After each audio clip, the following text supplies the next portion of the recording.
very important message.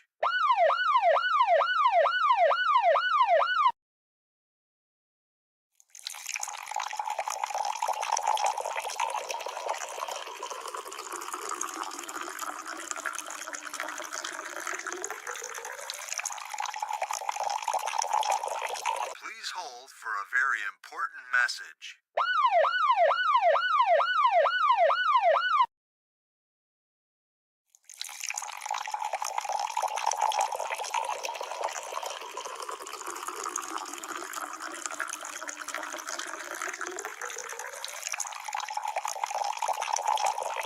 Please hold for a very important message.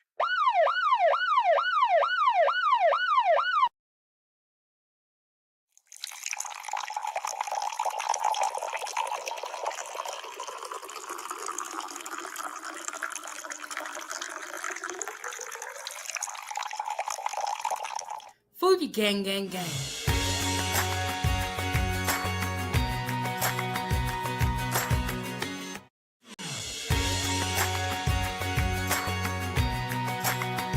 Foodiegang, gang, gang.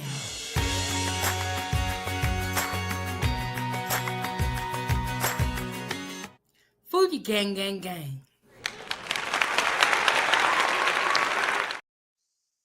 What is going on? What is going on? Foodiegang, what is going on? Okay. I am sorry I'm late. Y'all know I'll be running late all the time. But today, your girl need to wake up. We have Lady Grey here, and it is time for tea. Can y'all hear me okay out there? Can everybody hear me? Let me see. Let me see. Okay. Hit the like button, subscribe to the YouTube channel. Let me get the banner scrolling across the screen. Okay, last night we had the season 3 finale, and I still got to wash dishes. I got to do a lot of household chores today. You know how you be putting off chores, and then that day comes, we're like, all right, I have to do it today. Today is definitely that day. Okay, okay, and I'm still working on getting kind of everything set up behind the scenes. Today we're going to talk about the Mexican TikToker. She's a beauty influencer, was unalive on live, and a female congresswoman defends Tory Lanez. And I, by looking at the title, I need to add a little bit more words to it, but y'all get the point. Y'all know who Tory is. There's a congresswoman who has come out claiming that she has evidence that Tory Lanez is innocent. So I put my tea bag in here. I'm gonna let this steep, and I'm gonna put this over here. Let it just do its thing. And I have some hot water and some vanilla almond milk in there. I don't put. I would probably say I put like 1/3 almond milk to 2 parts water. Because I feel like when I found out that when I do half almond milk and water, it's too much milk for me. So I just do a little bit of almond milk, just give it that flavor. And they have different types of almond milk.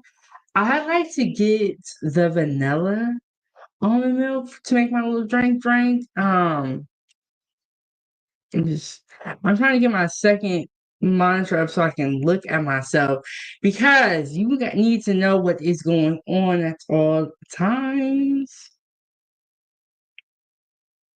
Okay, let me play this video really quick so that y'all know where we at. We are at time for tea. Play the short one.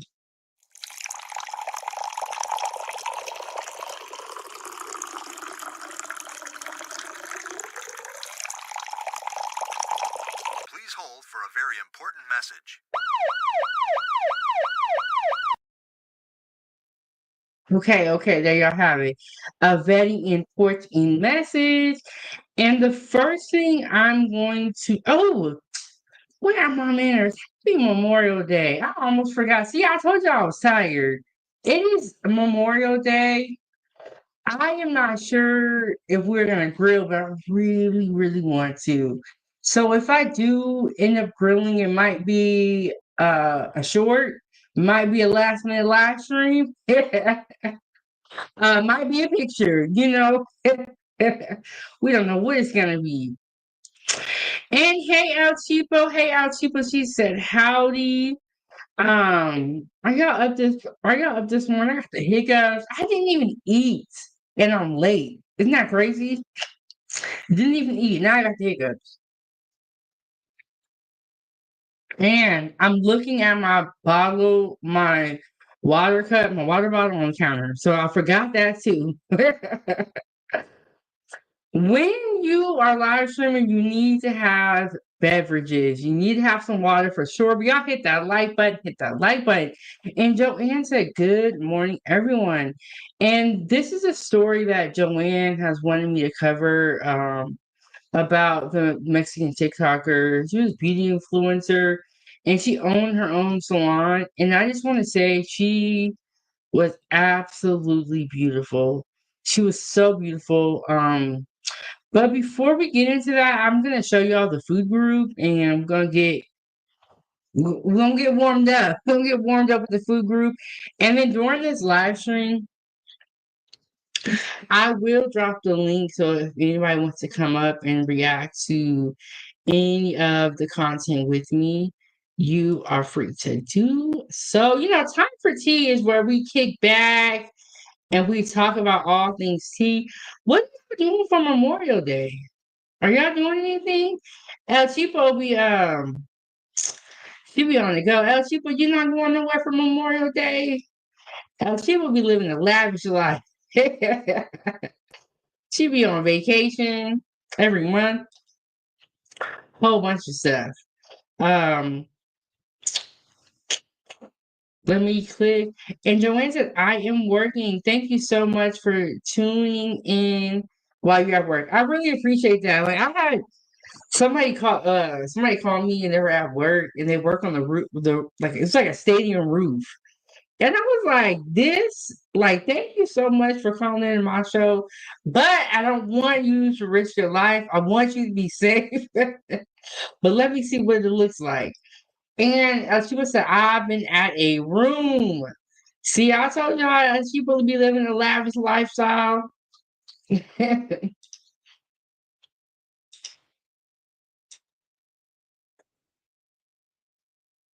But yes, you guys. So last night we had the season 3 finale, and we had a lot of fun. We even had a cake, and we put 3 candles in there for the season 3. We was up in here for forever. All right, Joanne. Definitely catch the replay. We was up in here for 3 hours talking and chilling. The family came through. Y'all know they be late though, but it's okay. I'm not one of the look, y'all know me. I'm late, day late. Everyone in the family. But I don't be tripping, you know what I'm saying? Because I know how it is, you know. Uh, Let me get a little. Okay, so this is the food group on Facebook. Chef, I'm sorry. It used to be called Chef Big Bang Foodie Gang fan page. I did change the name. I shortened it to just Foodie Gang fan page. So y'all probably gonna hear me say the old name, because that's what I'm used to. But it is just Foodie Gang fan page.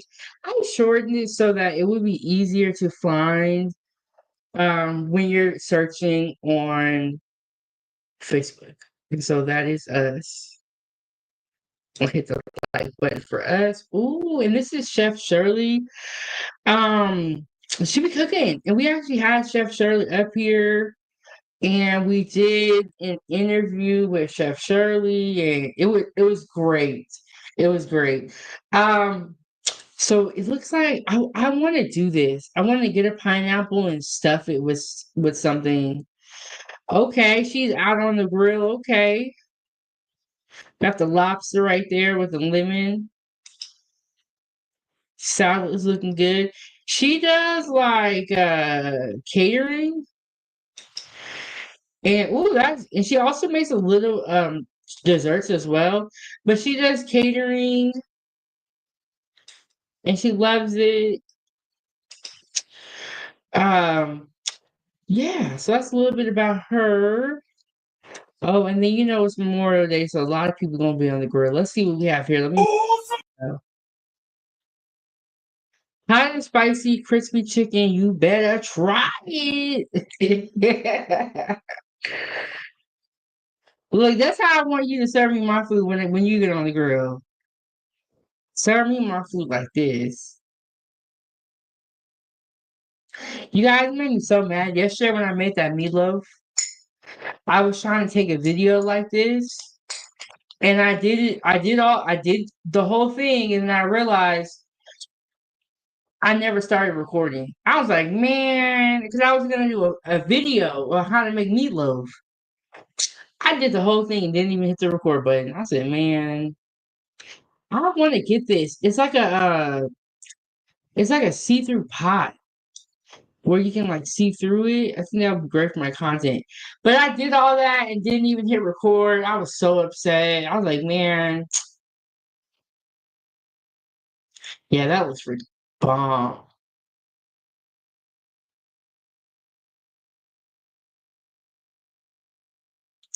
That was freaking good. Yeah,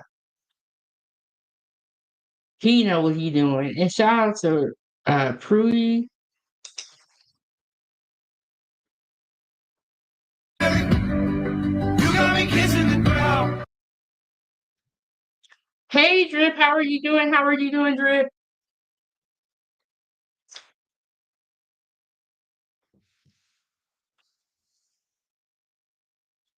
One thing about cooking is that you have to wash dishes. It's just really a part of cooking.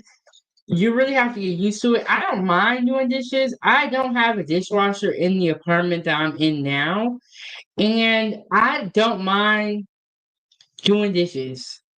A lot of people don't like it. What I try to wash dishes at least like once a day.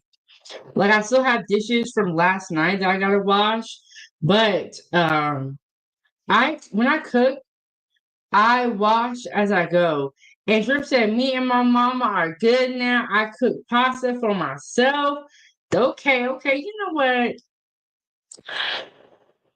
Life is short. Um, don't stay mad at people for too long.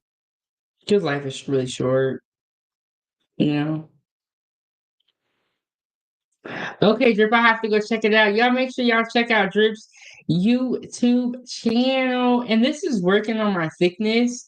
I Her brand, that's her brand. Working on my thickness. I think she used to be like 400 pounds, I believe. And now she working on her thickness. I was like, it's one of those names where you know exactly what she's talking about. This is organic coconut sugar. I have never tried this myself. Um, and she's always talking about like health. She has a bunch of different like Facebook groups. She's been a content creator, she said, for 11 years, I believe. And 11 years deep, you are going to have time to really like implement a bunch of different stuff. Like for me, it's only been, oh my gosh, Drip said his mom was so upset with me earlier. She told me to cook for myself. Oh my goodness, but y'all good now, so that's good. You're mad when you put the food in it. You're mad when you put the food in it. But yes, if you do content creation for 11 years, you're gonna be able to create like a whole little network. My advice, though, if you do set it up for 11 years, I think you should set up on YouTube. And I've heard good things about Twitch. I don't recommend you setting that up on Facebook or TikTok. From what I've heard, I could be wrong. This is just my opinion. We got some type of salad here. Is that mushrooms and squash? Or maybe it's mushrooms and squash. Self-proclaimed queen of simple. She's cooking.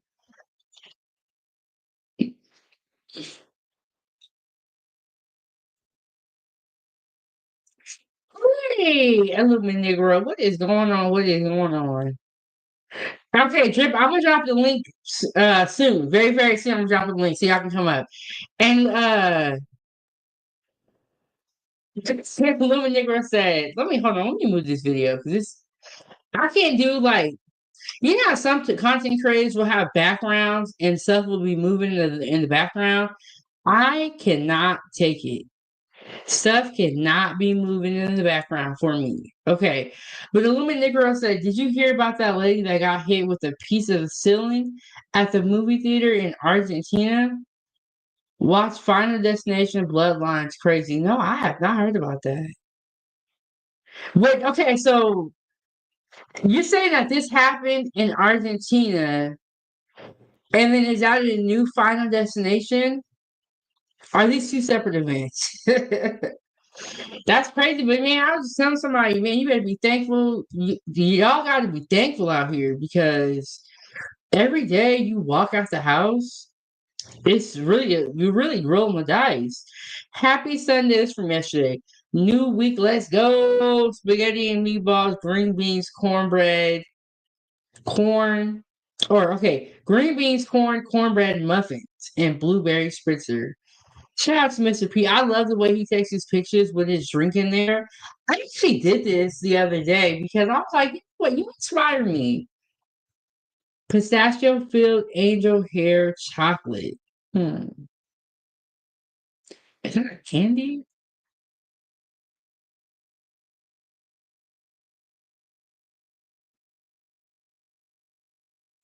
Okay, Illuminigro said yes. Okay, so the Argentina thing happened in real life, and Final Destination has a new one out. You know what?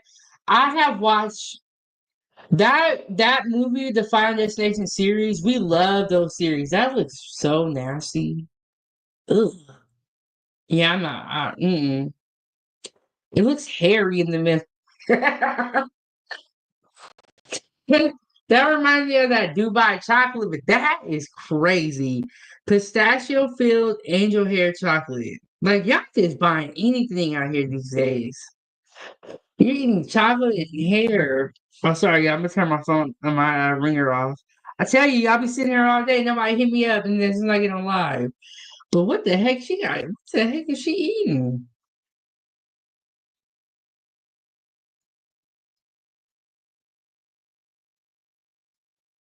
Mmm. It was very dry. Don't it look dry? Like you know, after you eat that, your mouth is cakey. um, I don't know. They're coming out with some weird stuff these days. And this woman makes her own like sorbets, and ice cream, V8 deliciously green juice cucumber lime sorbet. I don't know about this one. I'm not really a cucumber fan. I'm gonna be honest with y'all. I don't like cucumbers that much. I'll eat them on my Subway sandwich, but I'm not like, okay, now this one right here, I'll do this one. She said strawberry sorbet. Okay, I'll do that one. Okay, and Arnell, hey, how are you doing? Illuminator, I gotta check out the new Final Destination, but we used to love those shows, and we watched the whole series, and I just remember the first Final Destination. I feel like when most shows do like a lot of numbers, like when you see like 4 or 5, I feel like the show starts to get kind of, or the movie starts to get watered down. But I think Final Destination has done a good job of keeping that series good. And even the new one that was like the modern one, that one was crazy. This was from yesterday. We talked about you must be 21 or older to enter this McDonald's. And we went through the whole thing. And we also did the season 3 finale. So we had a long day yesterday. Ooh, I love me some salmon. You know what I want to do with my new grill? I want to grill some salmon for sure, for sure.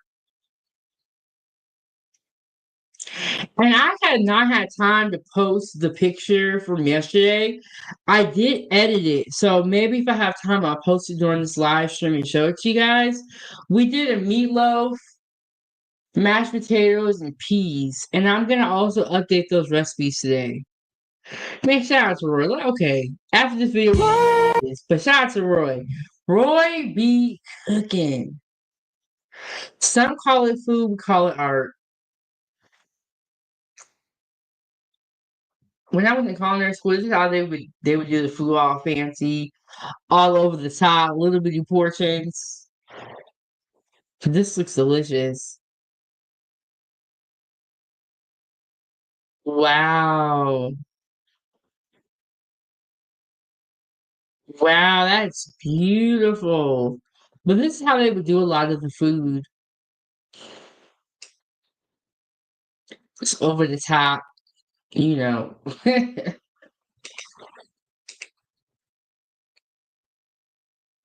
So yes, this is the food group on Facebook.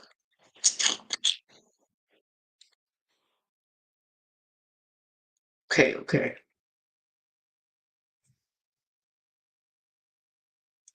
And I also make children's content. Let me get the fair use in here, and then let me get the couple other things, and then we're gonna get right into the content. Excuse me. Okay, I think the first thing we're gonna talk about is the Mexican TikToker.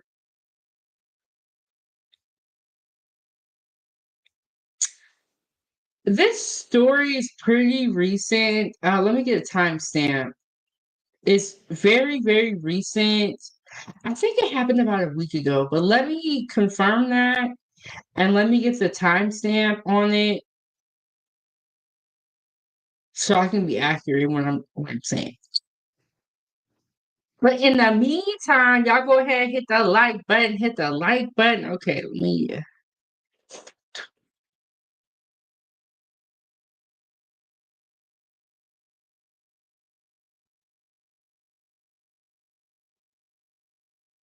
yes, this was 10 days ago. So almost about 2 weeks ago is when this event occurred. And it did happen in Mexico as well. Let me get a couple. Okay. And I'm also going to drop that link if anybody wants to come up too.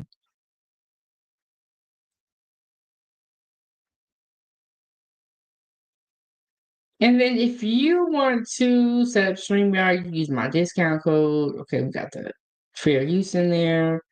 Let me go ahead and share this my screen.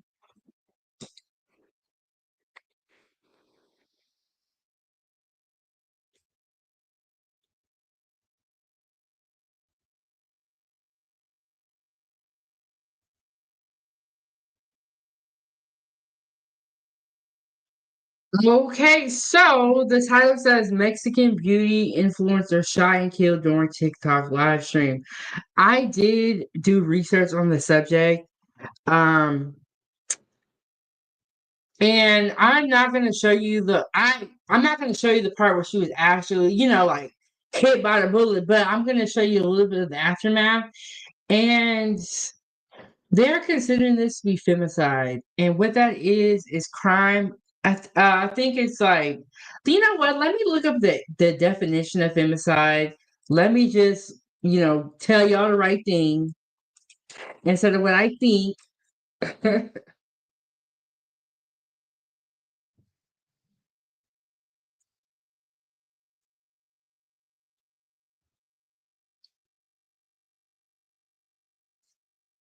I don't really hear about them charging femicide in America, but I know that in Mexico, I've heard this a few times, and this is actually the first time I've actually um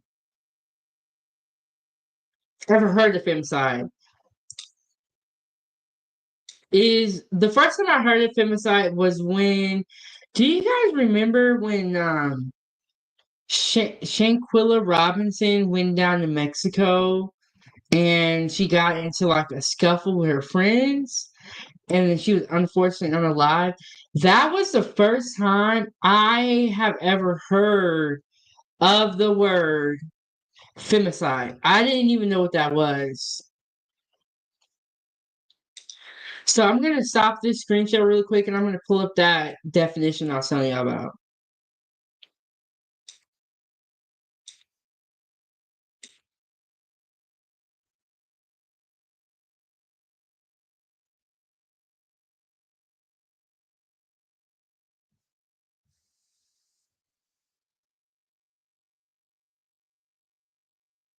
Okay, femicide is the act of killing a woman as by a domestic partner or a member of a criminal enterprise.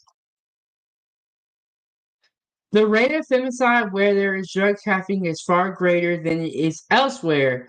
The deliberate, wanton violation and massacre of women and girls, as in particular ethnic group by an invading army, a person who kills a woman. So that's what the definition of femicide is. I only hear of this from other countries. We don't know if they use this here. I am not sure, and I'm not a legal person. The first time I heard of femicide was when Shanquilla Robinson, that whole situation happened a couple of years ago with her and her friends in Mexico. That was the first time I've ever heard of that word before. Okay, and then we're gonna go back to this. Let me put my headphones on. Y'all don't forget it's time for tea. Time for tea.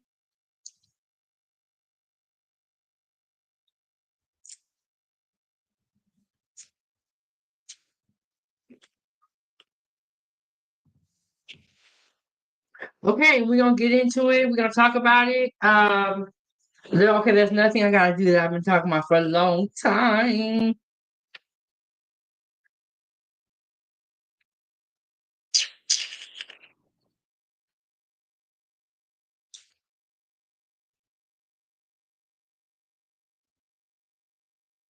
And while this is playing, I'm gonna drop that link in the chat. If you're on Facebook, you gotta come up through YouTube. Beauty influencer has sent shockwaves across the country. Hoy andaba haciendo unas cosillas. 23-year-old Valeria Marquez shot to death during a TikTok live stream on Tuesday. Ya viene. Her followers watched her final moments live in this video. Hola. Sí. In the minutes before, as she recorded from the beauty salon where she worked in Zapopan, central Mexico. Pues que te lo quieren entregar a ti. She mentions how someone had stopped by earlier, promising to bring an expensive gift. Ya viene. Later on, clutching a pink stuffed animal, Marquez looks out of frame before saying, "They're coming," and a voice in the background asks for her by name. Sí. Marquez replies yes, then leans over to mute the sound on the live stream. Horrifically shot to death in moments after, we will not show. But after, a person appears to pick up her phone, their face briefly showing on the live stream before the video ends. The identity of this person and their relationship to the crime hasn't been publicly identified. It would be the last video from Marquez, a rising online star in Mexico with nearly 200,000 followers between. So she had 200,000 followers. She stated that someone was going to bring her a gift.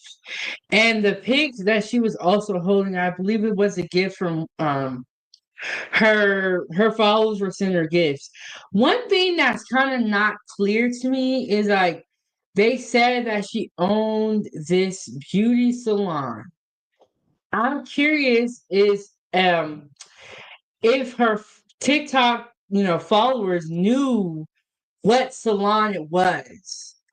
Because if they knew what salon it was and she would go live from the salon that everybody knew about, that is kind of scary. So I'm not sure if they knew exactly what salon it was or not. Like, did people know to come there to find her? Is one of the things I'm curious about. Instagram and TikTok. Y el móvil. Now Mexico's president, Claudia Sheinbaum, Con esta lamentable situación. vowing justice. The prosecutor's office has not named a suspect, but said the killing is being investigated as a possible femicide, an intentional murder of a woman due to her gender. You said you were horrified by this, but were you surprised? I was horrified, and in one sense, I was not surprised. Paulina Garcia del Moral is an assistant professor who studies gender violence in Mexico and Latin America. It is quite common, even though it has been codified as a federal crime. The fact is that violence against women, including feminicide, is on the rise in Mexico. There were 847 femicides reported last year by the government of Mexico. That accounts for nearly 1 out of every 4 homicides with female victims. Fighting femicide was a big part of Sheinbaum's recent presidential campaign in Mexico. And while the murder of Marquez is still being investigated, Garcia del Moral says Femicide is a pervasive. And you guys can see she was absolutely beautiful. She is 23. I do feel like for 23, she did look a little bit grown, but that's because I'm very like, modest and kind of reserved. And it's like she's on a PJ, so you know what I'm saying? There's a lot of speculation around why it happened and what she had going on. But I just want to say, we gotta respect the victim until we hear more. I'm just reporting on it to share the story because this is a wild story to me. Pervasive problem in Mexico that will take time to address. There has to be change at the institutional level to recognize the institutional responsibility for creating conditions for women to be murdered with impunity. And if that can change, then yes, I believe there could be change, but that's going to be really hard. Marissa Parra joins us tonight from Miami. So, Marissa, if you talk to human rights groups, they'll point out that in places like Mexico, femicide happens because the punishments just aren't there for the men who are killing these women in cold blood. What more do we know about that? Well, it's interesting you bring that up because we know it varies state to state, and it's not just the punishment itself, Tom. We know that the punishment can vary anywhere between 50 to 60 years in places like Oaxaca, but then in a place like Michoacan, the punishment can be 20 to 50 years in prison. But that's just the punishment itself. Even the definition of femicide, what meets the criteria for femicide, varies state to state. But on top of that, the punishment does not find every person that is the perpetrator. There's various investigations that have to be done. They are very complex. Not every state. So I wonder if even if they unalive a man, are they getting time for that? And are they catching these people? Even if they kill a man or a woman, are they catching them? Investigations that have to be done. They are very complex. Not every state has the resources to do that, Tom. And according to Amnesty International and organizations like that, 95% of femicide cases go unpunished, which, as we heard from the expert there, a big reason why this remains such a pervasive problem in this. 95%. That is a lot. That is a big number and a terrible statistic. Country of Mexico, Tom. Thanks for watching. Stay updated. So that was one of the videos that I'm going to show you guys. So what's going on is there was a Mexican TikToker that was unalive on live. Someone said that they were going to bring her a very expensive gift, and when they came back and asked for her by name, she mutes the video, and then that is when the crime occurs. And you can see her body go limp. And then there was a woman that picked up the phone. So I wonder how did they know a man did it? But honestly, like I know like the stores here in America, we have a lot of cameras everywhere. So maybe there was a camera that showed a man and a woman. I don't really know. And is it still considered femicide if it's a woman that does it? I just got a lot of questions. I'm gonna pull up that second video. And this one is longer. Shout out to Law and Crime. They really like go through the whole story. The whole thing.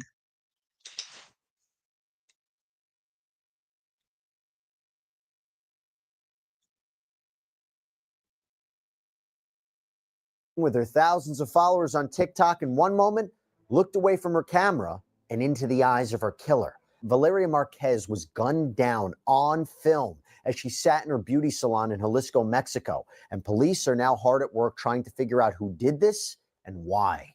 Welcome to Sidebar, presented by Law and Crime. I'm Jesse Weber. A 23-year-old social media influencer and model who showed off her hair and makeup to thousands of followers on TikTok and Instagram is now being mourned in Zapopan, Mexico. Shot dead inside of a salon called Blossom Beauty Lounge. Now, some Mexican media outlets have claimed that Valeria Marquez herself had operated the salon. Others say she only worked there. That part remains unclear. But I'll tell you what is particularly chilling is that Valeria posted a selfie from inside the salon on Instagram on May 13th, showing off her outfit for the day. That is the same outfit that she would later die in. Valeria, it seems, often filmed live content for her followers, not necessarily doing anything exciting, but just, going about her day. And at one point in a video on that Tuesday, Valeria recounted a story. She said she had been away from the shop when somebody apparently stopped by asking for her, saying they had a package to give her. So when employees offered to hold on to the package for her, this person, according to her, declined, saying it was something very expensive, so they needed to give it to her in person. Nope, I don't like it. I don't want you. Y'all ever heard them stories where people be sending stuff through the mail and have like a powder in it and it's a weird substance? No, I don't want any gift that cannot be left at the front desk. And I don't even like the whole dynamic of people coming there and asking for her by name. But that's why I said I wonder if everyone on TikTok knew that this was her. But like sometimes you got to create a barrier. You know what I'm saying? Like it shouldn't be so easy for people to get to you. But this is a different country and they run things differently. And we got to keep that in mind. And they left.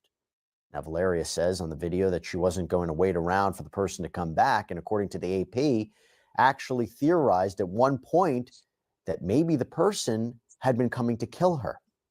And that leads us to approximately 6:30 p.m. that Tuesday, which is when local police say all this happened.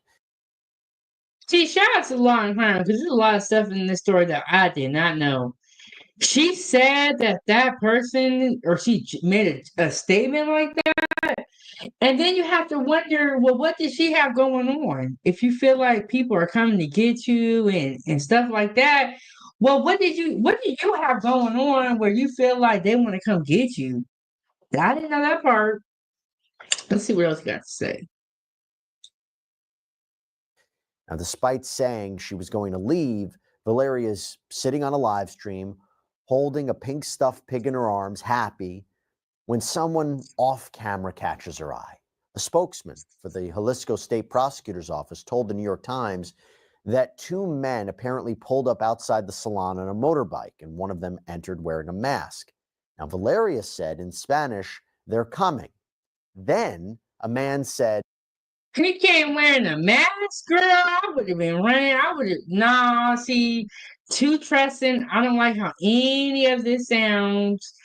Shout out to Drip. We got the Drip in the building, the Drip King. I don't know why my thing keeps doing this. What's up, Drip?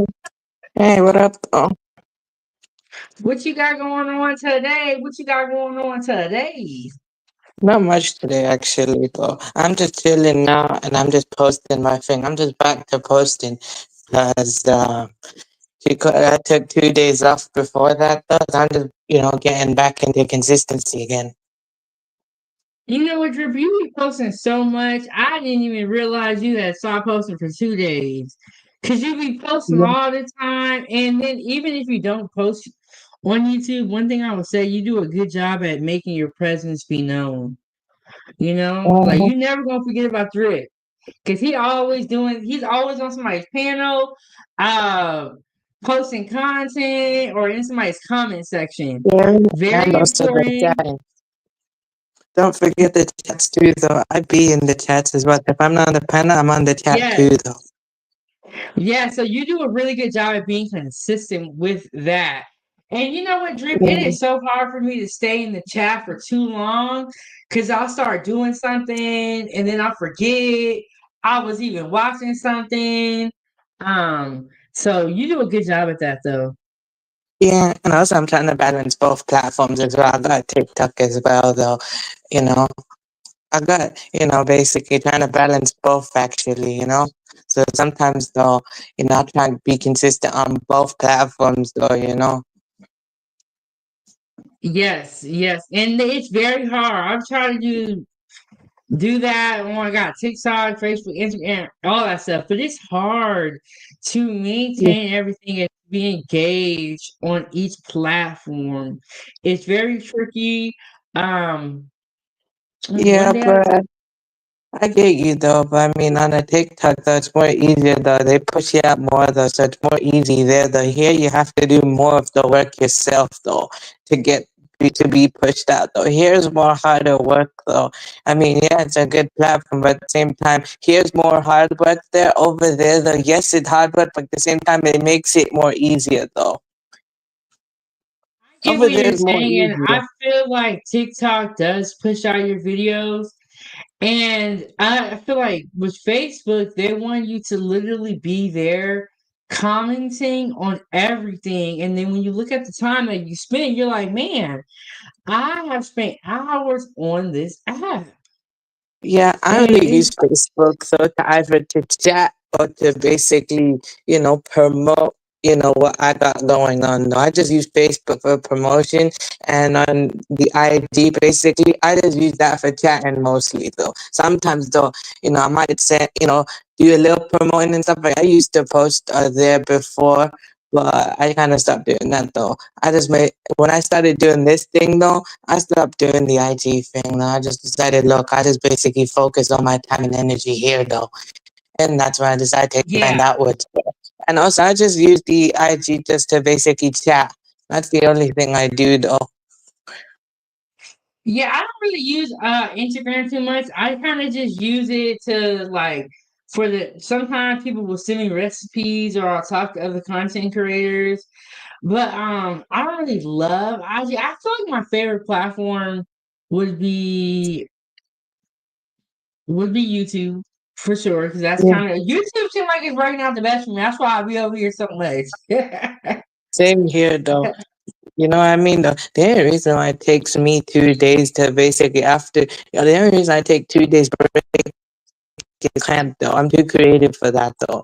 So when I feel like literally in 2 days time, I literally have a new idea coming up though, because I can't stay away too long though. It's not about being consistent. I'm creative though. I literally though, I can stop and take a break though, but at the same time, I literally get inspired to make again though. So that's why I only take 2 days off though. I agree with you, Drip. Like it's like when I don't post, I'll be watching something and I'll get an idea. You know how some people say like they don't know what content to make? I'm like, bro, I'm like, I have so much content and so many ideas. It's like sometimes I'm like, I need to stop. I need to actually edit videos. I'm not filming nothing else. Yeah. I just have I so just many ideas. Yeah, if I had to basically in long term future though decide what I want to do, if I had to like change it up a bit though, I probably want to start interviewing them artists that I'm into though, like the music genre and stuff like that though. Yeah, I kind of show you the artists and explain the culture and spread the culture and stuff like that. But I actually want to interview them someday, you know? I think that that's a great idea that for you to interview artists, and you can even do like underground artists.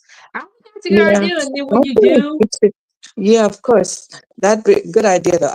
That's what I was thinking too. I'd just probably start with the underground artists because you know the big artists though, the yeah, big names, the mainstream or like legends and stuff like that, literally will leave you on red though. They'll leave you on scene straight like that.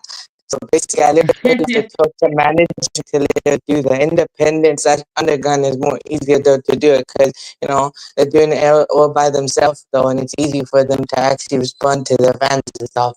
You know, ain't nothing wrong with that yeah, when you're too big though. Yeah, of course that's understandable. You can't talk to everybody, but that's understandable though. I'd probably start with the underground first though, and then when I get big enough though, then I'll go for the big names though, hopefully. So, just build it. yeah. And then what I do when I do my interviews, I write down my questions so that I don't forget them. I write down my questions, so I think you should do that. But I think that Good suggestion anything though. that you put your mind to is gonna work. Yeah. You That's know. probably something long term in future, but for now, I'm just happy with what I got going on right now. I could change it now and do whatever I wanted to do, say what I was saying to you wanted to do, but I don't feel like I want to right now. I feel like, look, I'm happy with what I got going because I'm just, what I got going is good though. I just gotta keep going. Because look, there's so much to do with what I got going, and if that other idea that I wanted to do, that's probably my long-term future plan, though. Like, I like to plan my future, though, and that's that. Glad that you have a plan, or you're at least thinking about it. I feel like sometimes people don't think about it, or they don't believe in themselves. It all starts with believing in yourself. But Drip, I Yeah, don't know if you have heard about this story. There was a Mexican TikToker that was unalived on TikTok Live. She was unalived on TikTok Live in Mexico, and they are considering it to be femicide, or they think it's a yeah. possible femicide. Um, have you heard anything about that? No, not really. First time, no, and pretty much you and I can just do it together, so I get to learn as well. So first time hearing that. Yeah. And then, hey, the world class, what's going on? He said, hey, sugar wooger. I remember, Drip, that you were saying before that you didn't want to go outside and show people where you were. This young woman, I don't know if she worked in the salon, owned the salon, but it was known that she was there. And can Yeah. you speak to the aspect of having a little bit of privacy when you are on I don't live? mind basically. I don't mind going outside and basically showing a little bit, but I'm not sure. I'm not telling where I am though, because look, you like to be real though. You don't know what people's intentions nowadays. Just because you know a person and stuff like that. Though, yeah, in a way, it's not that like I don't trust anybody. It's just I'm just realistic enough to know. Look, you don't know what people's intentions nowadays is though. That's why I don't read. I only give limited information of where I'm from, or like what I'm doing though outside and stuff. I may be outside cammed up though, but I will never tell where I am though, cause that's crazy though, man. You know, I get, what you was trying to do though. I get it, man. Oh wow, man, I get it though. But Right. at the same time, that But was Drip, you're crazy right. There though. has to be a little bit of privacy. And there's Yeah. not in today's time. Yeah, but for me though, when people say where I'm from, I just say I'm from UK, or and they say where in the UK, I just say I'm from London though. And I ain't lying though when I say I'm from London though, because I was born in London though. But I just say I'm from London sometimes though, or I just say I'm in the southeast of UK, but I'll never say the area though, because you don't know what people's intentions is, man. And Yes, very true. And we're seeing a lot of people sharing their locations. And it never ends too well. I don't know if they knew what specific salon it was. Someone said that they were going to bring her a gift. When they came back, they had a mask on. It was just a bunch of crazy stuff. I'm going to slide this video back a little bit, and we're going to get into what is going on. And let's y'all hit the like button in the meantime. Live stream, so you can't hear her or the person off camera anymore. She wasn't going to wait around for the person to come back, and according to the AP, actually theorized at one point that maybe the person had been coming to kill her. And that leads us to approximately 6:30 p.m. that Tuesday, which is when local police say all this happened. Now, despite saying she was going to leave, Valeria's sitting on a live stream, holding a pink stuffed pig in her arms, happy, when someone off camera catches her eye. A spokesman for the Jalisco State Prosecutor's Office told the New York Times that two men apparently pulled up outside the salon on a motorbike, and one of them entered wearing a mask. Now, Valeria said in Spanish, "They're coming." Then a man said, "Hey, Valeria?" She responded, "Yes." And then for some reason, she reached over and muted the live stream, so you can't hear her or the person off camera anymore. But that is when the shooting happened. Ya viene. Hola. Sí.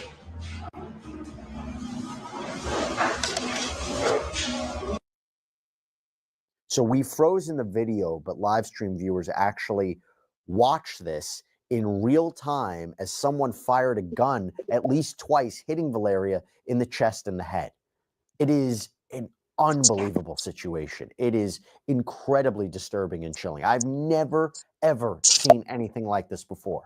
And get this, just a few seconds after Valeria slumps over, motionless, someone's seen picking up the phone and turning off the live stream. So far, that person hasn't been identified, but some online have theorized that the woman was an employee or client of the salon, but others have pointed out that she seemed very calm for someone who just witnessed what is essentially a cold-blooded murder. It appears Valeria's TikTok page has been removed, but at the time of this recording, her Instagram is still active. And I talked about how she had a significant following. People magazine citing 149,000 Instagram followers for their TikTok, 114,000. I think that the woman was calm because she had something to do with the crime that occurred. Because if you just see somebody get shot cold-blooded in the head, you're not going to be calm. Most women, I feel like, would actually start screaming, or most people would start screaming if they saw something like that. She was only calm because she had something to do with it, in my opinion. It's all alleged, but do I think that the salon set her up? I don't know. It's really hard to say. It's really hard to say. Trip, do you have anything to say about what we just saw? Okay, we'll wait for Drip to come back. But I think that the woman has something to do with it, and that's why she was absolutely calm. And yeah, she has something to do with it. What do you think, Drip? Wow, man. Wow. That's crazy, though, you know? You're probably right, though. Anyways, I stepped away for a little bit, though, because I had to do something, though. Oh, no worries, no worries. Um, Pretty much what happened was after it happened, after she was shot, a woman picked up the phone. And I was saying that I think that the woman had something to do with it because she was too calm. Most women, I feel like if they saw something like that, would start screaming. They would start screaming, because you just witnessed a lot in that moment. And so for her to be that calm, that was kind of weird to me. Um, but let's get back into the video. Let's see what else they got to say. 1,000 followers. So there are a lot of people looking day in and day out at the life of Valeria. Many people have commented, have expressed their condolences on her photos online. And despite the live stream being taken down, the Jalisco State Prosecutor's Office confirmed to the New York Times that snippets of the video that have been spreading like wildfire online, they are authentic. Now, here's something that's very interesting. The spokesman also said that the gunman asked who it was, like he didn't know who Valeria was. The representative told the AP, with that, you can deduce, without jumping to conclusions, that this was a person who was paid. It was obviously someone who came with a purpose. There have been multiple theories floating around social media right now about what might have led to Valeria's apparent assassination, including that a close friend may have been involved in plotting the murder, although we have no confirmation of that or evidence to support that. But so far, the prosecutor's office hasn't commented on these theories at the time of this recording or what might have happened. By the way, actually, right before this recording, we found out that another woman, 22-year-old model and also social media influencer, Maria Jose Estupinan, was shot and killed in Colombia when she apparently opened her door to a fake delivery person. So very similar to the allegations and what we're talking about here with Valeria days before. Apparently, there's surveillance footage showing the suspect in Maria's killing running away. Now, according to the New York Post, she had made a prior report for domestic abuse against an ex-partner. Don't know if that's related. Don't know if these cases are related. But my gosh, very strange that we have two women who are doing the same kind of things on social media being killed in very similar fashion. It is just eerily similar. So to talk about the investigation so far, what's next for the legal process once police have their man or men or suspects, whoever these people are, I want to bring in a special guest. I'm joined right now by Germán Enriquez Cordova, a Tijuana, Mexico criminal lawyer who will give us a lot more insight than we know. Because there's one thing I might know about the law here in the States. I am not as familiar as the law in Mexico. Thank you so much for taking the time. Really, really appreciate it. And welcome to Sidebar. Thank you, Jesse Weber. Thank you for your trust. And well, I'm here to respond all the questions that you have. Well, fantastic. Thank you. So first of all, my first question is, what is just your reaction to this? I have to tell you, I've covered crimes all the time. I've never seen someone shot to death on a live stream. I mean, this is something that is truly horrifying. And we watched the video. We didn't play it here. We only showed screenshots of it. It is so disturbing. What is just your reaction to seeing something like this? Well, Jesse, yes, in Mexico, obviously, we see all the time serious offense like femicide, like murder. But yes, online, see online that femicide, it's obviously, it's a surprise in Mexico for us. And obviously, all the Mexican community, all the Mexican criminal defense attorney, we are surprised with that facts. And well, we hope that the prosecution and the justice arrives and determines soon who is the suspect and who is the defendant who commits this crime, right? Hey, everybody, this is another law and crime legal alert. If you received Depo-Provera birth control shots and were later diagnosed with a brain... So I'm glad that they did get someone from Mexico to really comment on what femicide really means and what is going on. But I'll say this. What happened to her, the fact that it was on TikTok live, very, very wild. Like when you tune into someone's live, you're not expecting to see something like that. And the fact that there was another woman in another country that the same thing happened to, I don't know if it's related, but it does definitely look fishy. So I fast forward the video a little bit. Let's go and see what we got. Opened her What they door got to to a say. fake delivery person. Are we seeing a lot of violence against social media people? In Mexico, it's increased. I don't know, maybe 1 year ago, violence for social or for influencers. We see an examples in Culiacan. Maybe you know about that. But yes, it's strange for us, for Mexico, to see the violence against the influencers. Yes, it's strange for us, and yes, I think, in my point of view, it's that violence it's increasing for the influencers, right? When you look at Valeria's story, does it look like the killer or killers didn't know who she was because they asked? It seemed to be, "Is she there?" And that kind of gives clues as to what might have happened here. Do you agree? Well, yes, it appears the shooters, it doesn't know the victim. But well, in this moment, we review the prosecution, media, and the press conference. And I think in this moment, there's no suspect. In this case, in social media, we read about persons, but I think, in my point of view, is that the shooter it doesn't know the victim. Mm-hmm. Did you think it was strange, the woman who seemingly picked up the phone right after the shooting? At first, you don't know who this person is, and I'm not entirely sure who this person was, but that was very, very strange, no? Yes. The community in Mexico, the point of view for the community, it's strange that the person who takes the cell phone, it seems like take it easy. I don't know if that is the word. Take it easy, take the phone, and well, that Okay, Drip. Okay, Drip. Oh, and I dropped the link for Drip's YouTube channel. Thank Um, you.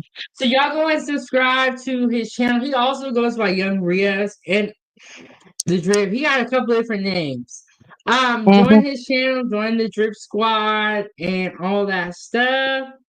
Yeah. Um, it definitely seems like a hit to me.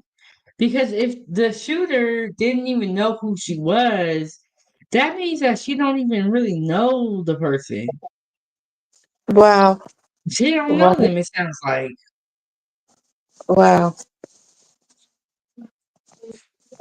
Oh, Because wow. they asked for her by name. They said, "Are you Valerie?" She said, "Yes." And then that's when they did it.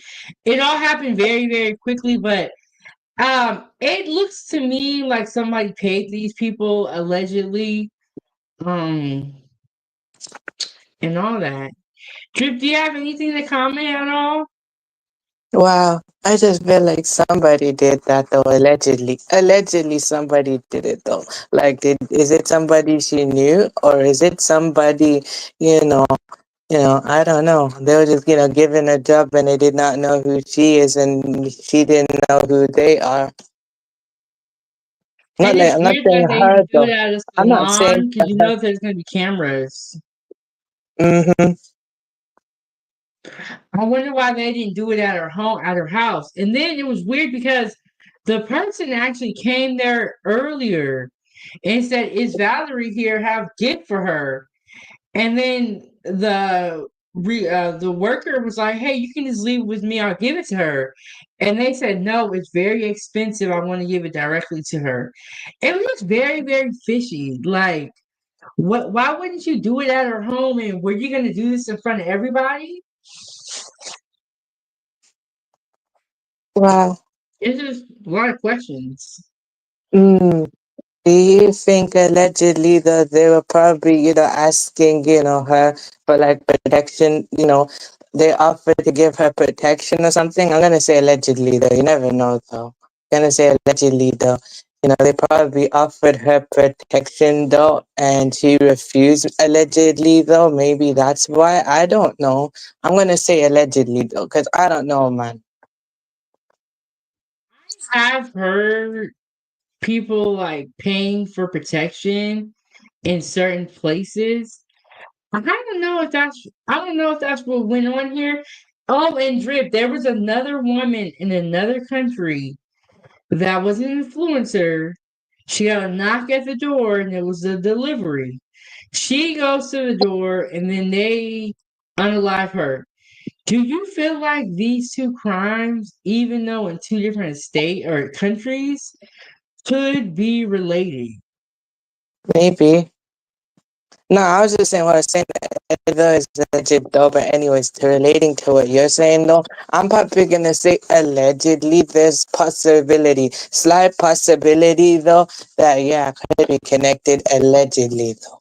Because I'm not sure though to confirm that or not, or we don't know too much at the moment to confirm it or not.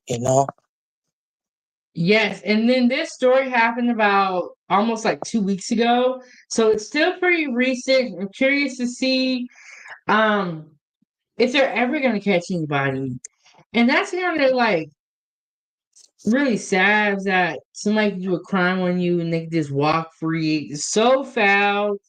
But they say like you gotta prove beyond a reasonable doubt here in the US. I don't know if that's how it is in Mexico, but 95% of femicides go unpunished. Wow. That's a big percentage. But if you're just like if you have a mask on, you walk up and you shoot somebody, you walk away. And then if they have a mask on the whole time, like I could see how you could get away. Wait, but wouldn't that basically leave DNA behind as well though? Unless they probably had like gloves as well, though. Yeah, wearing a mask is one thing, but if you have no gloves, though, why you do that? You can leave your DNA there and they can just scan that and basically find out, who the person did it, though. I'm not saying it works like that, though, but, they probably had, latex gloves, though, while they did that. Yes, the issue is though, Drip, is this is also in another country. We know I don't know how it is in the UK, but here in the US they will get DNA and they will do all that and they'll take their time and do an investigation. I'm probably, We yeah, don't know if you're they're probably right. investigating stuff like that. Well, I'd probably say it's something similar to the UK as well for me. That's whatever happens there for you is pretty much the same here for me. The same struggle, but Okay. a different system, though. Something similar, though, but very different. I don't know too much though about that, though, because I haven't really gone into it like that, though. But I'm going to probably say it's something similar. Yeah, but I don't know if they do if when there's a murder that happens in Mexico, are they investigating it like that? Are they taking DNA, taking pictures? I don't know. Me I don't know if neither. they're doing all that. I'll be real with you. I don't know either, though. I'm just saying. I'm just saying, in the UK, though, I don't know too much about the UK, to be honest. It's not that I don't want to pay attention or no. I just haven't gone into that, though, to actually figure out what happens Mhm. if it actually happens. I'm probably going to say it's something similar, though, to how it's done in America and UK. I'll probably say it's very, no, not very similar, but I'd say it's quite similar, though. The way things is done is Yeah. similar, though. That's how So I this is basically Mexico, think. so we don't really know, but let me play a little bit more of this video Drip and let's see what we're gonna learn. It seems that maybe she knows something about that, right? Right. Yeah, it's strange. I want to ask you about the legal system in Mexico. So, what does it take to arrest somebody? Here in the United States, we have probable cause to make an arrest. What does it take to arrest somebody? What kind of evidence do you need to make an arrest? Yes, yes, Jesse. In Mexico, it's similar than the US. In Mexico, we need a probable cause to arrest someone. When the prosecutor has evidence, obviously, the So he just answered our question that we were just talking about, Drip. He said that the justice system is kind of similar to the US in that they need probable cause. Mm, that's how I was saying Yeah. that's for me as well. That's similar here, though. It's done differently. That's how I probably see it, though. I was saying it is similar, So though. he's So, so he's the saying that approach it's is similar. done differently. Yeah. So he's saying it's similar, and any probable cause, probably gonna do evidence and a whole investigation. Let's see what else he has to say. femicide, it's the prosecution has evidence for the femicide, for the crime, for the offense. But the prosecution needs to go for more proofs for the suspect. And when the prosecution has this evidence, he's going to go with the judge to go for a warrant order. And when the prosecution get the warrant order, he can arrest the person who is the suspect in this case. But yes, it's similar than the US. We need that probable cause, who is it's necessary to go for the first appearance, to the preliminary hearing, right? Mm-hmm. And we here in the United States, a criminal suspect, a criminal defendant has certain rights when they're arrested. You know, they have rights to due process. They have rights against, improper searches and seizures. Is there a Mexican constitution? Do criminal defendants have rights to say, my rights were violated when this arrest happened? How does that work? Yes, actually, the Article 20 for the Constitution Mexico law established the rights for the defendant. He has a lot of human rights. He knows what he's arrested. He can try to nullify the evidence. How can Let's just be real here. The right ain't what y'all think it is. Um, they don't, in my opinion, they don't really got that many rights. They have certain things. Let's try to speed this up and let's see what else. got to say. For jail. And femicide, it's 40 years to 70 years for prison. In this case, it's gonna be investigated.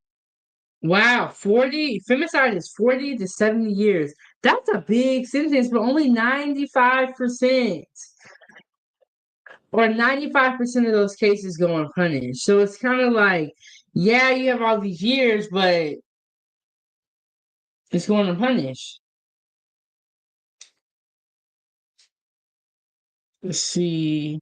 Is this lawyer going to be up here the whole time? Celebrate the trial as soon as possible.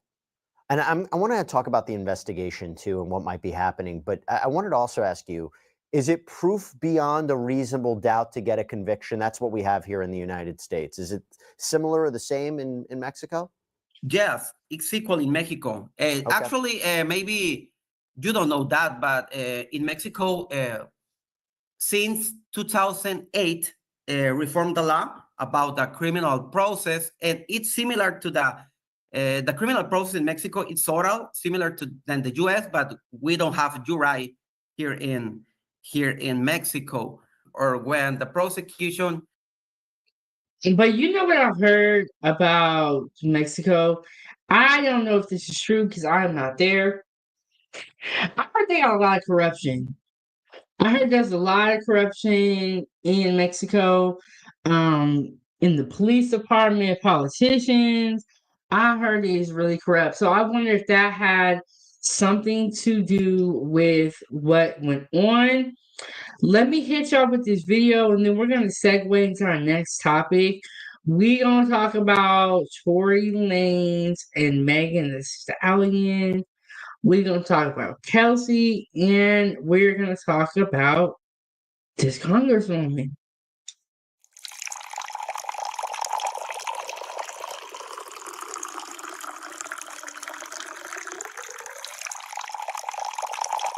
Please hold for a very important message.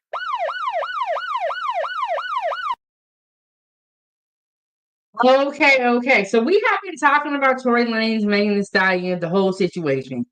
There have been some updates in the case. I actually wasn't going to talk about them no more. I was done with it. But I feel like somebody asked me. So here we are with the updates.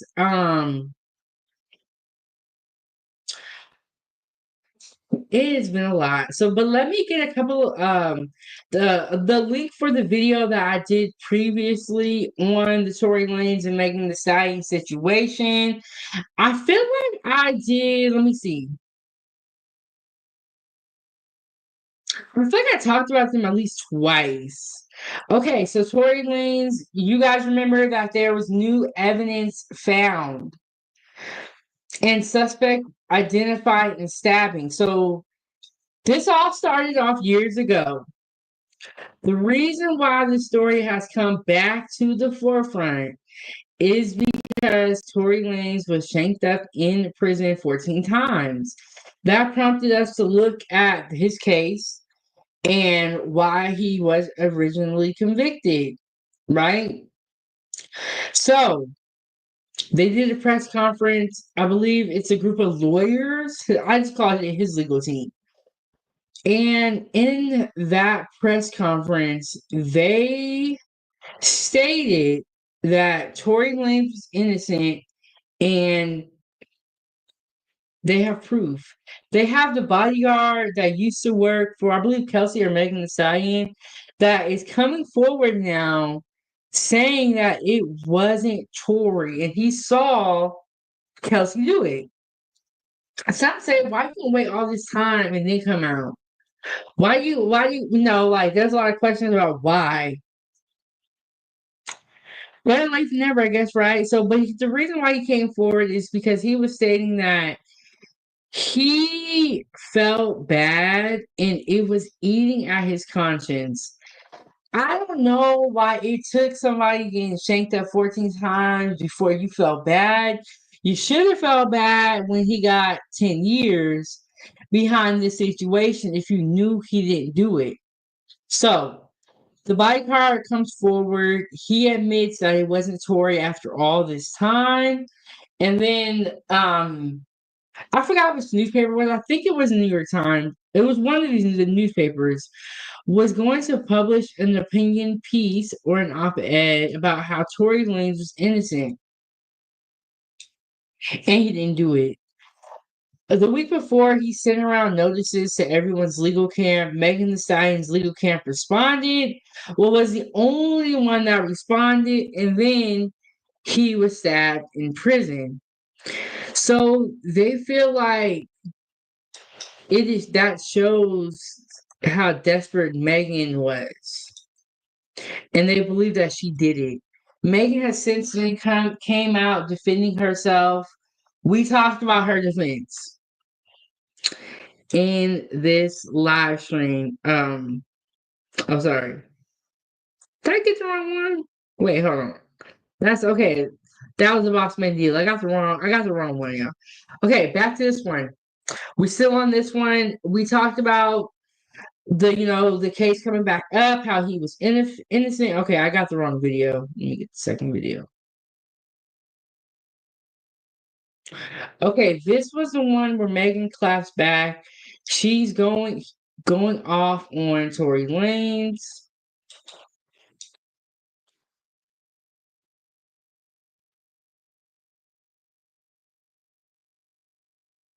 And saying that it is his fault. She is tired of people reaching out to her, and she just sounded like she was tired. And in my opinion, she kind of blamed the fans for everything that was going on, which is fine, but take some personal accountability. That was that live stream. But today we're going to talk about the finger of Congresswoman defends Tory. Let me fix this title because it's making me so mad. I'm gonna get a video pulled up.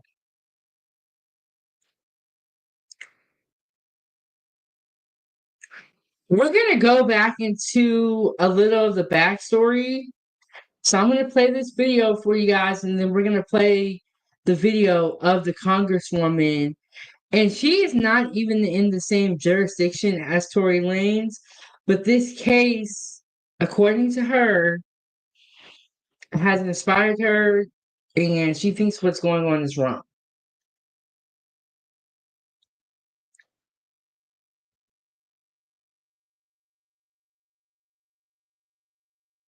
Named Bradley James. Mr. James informed us he was working as the bodyguard and driver for Miss Kelsey Harris during Mr. Peterson's trial. As such, he was in close proximity and he had privy to conversations she was having with her husband and others. Mr. James informed us he was not under a non-disclosure agreement or a confidentiality agreement and was free to speak with Unite the People, and that he was doing it because his conscience would not let him not speak and leave a man in prison for something he did not do. Mr. James informed Unite the People that he was a witness to the conversation Miss Harris had, where she stated she had the gun, she fired it 3 times, Mr. Peterson grabbed her arm and knocked it down, and the gun fired 2 more times. So this was the press conference they did announcing the new evidence. The bodyguards come out and said it was Kelsey, which a lot of people did speculate, and they said that they felt it was Kelsey years ago. In essence, Mr. Peterson never shot anybody, never even touched that gun, never fired the gun. This statement aligns with the statement of the only non-party witness to the case, Mr. Sean Kelly, who at trial testified he saw 2 women fighting, 2 men break up the fight, 1 man grabbed the other one's arm. Gunshots came from the passenger side. The passenger side is where Miss Harris was sitting. Yo, it's Big Ant, the spokesman, man. We back. Another edition of Urban Politicians TV, UPTV. Make sure you stay on your pivot at all times, man. Had to come tap in as it was breaking news last week that Tory Lanez was stabbed early Monday morning by another inmate in prison 14 times and nearly lost his life. His lungs collapsed. He had to be life flighted to the nearest hospital from the jail facility. And then in the following days, as y'all see right there in the beginning, his representation and his father spoke out about new evidence that they had received from the driver for Megan Thee Stallion's former friend, Kelsey Harris, who was also there that night. Now, that speech is longer than that. They talked about a little bit more, and they got into other details as well. And you can find the full thing on Twitter if you just look it up. But now, Meg Thee Stallion has spoke, and then they hit all the blogs what she had to say about it. At what point are y'all going to stop making me have to relive being shot by Tory? At what point are Tory and y'all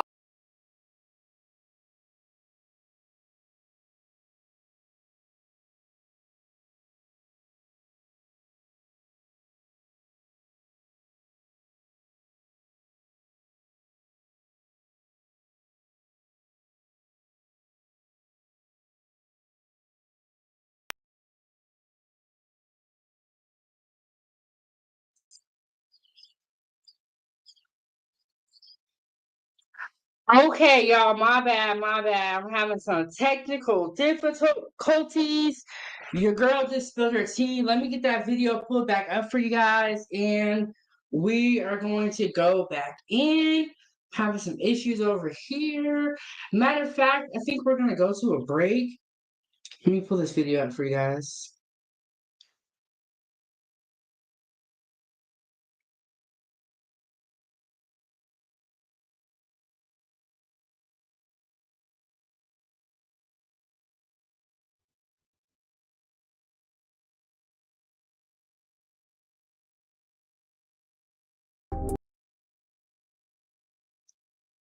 I'll see you in a second.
we are back. We are back. We are back. I am so sorry, y'all. We over here streaming.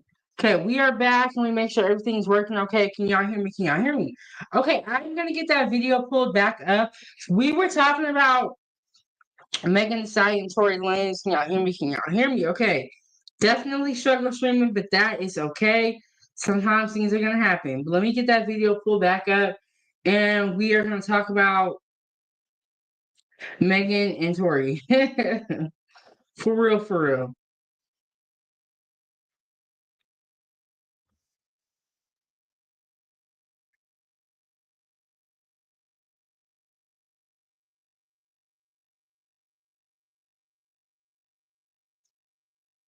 All right, let me get the fair use up there. Sean Kelly, who at trial testified he saw two women fighting, two men break up the fight, one man. I don't hear nothing for some reason. Let me try to unplug this in a second. Don't hear anything.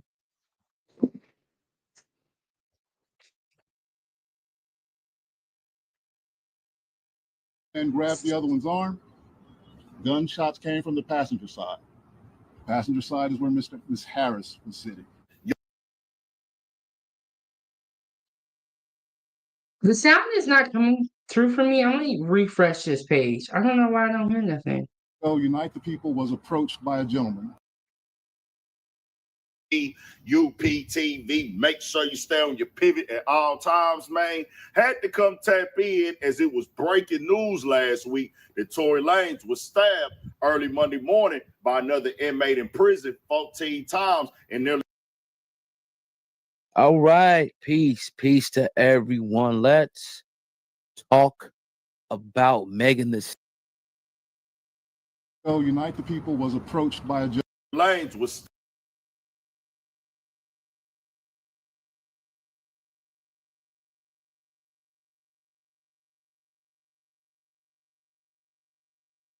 Yeah, I'm not hearing nothing. I don't know why. That's my bad. Yeah, go up here to my settings.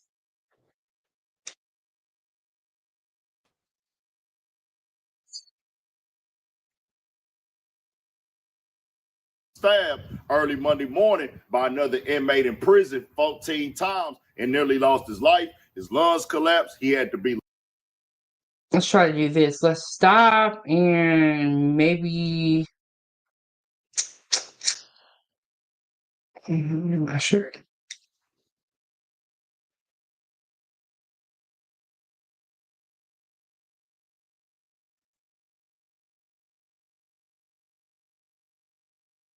Okay, I think I just figured it out, y'all. All right, let me get that pulled back up for real this time.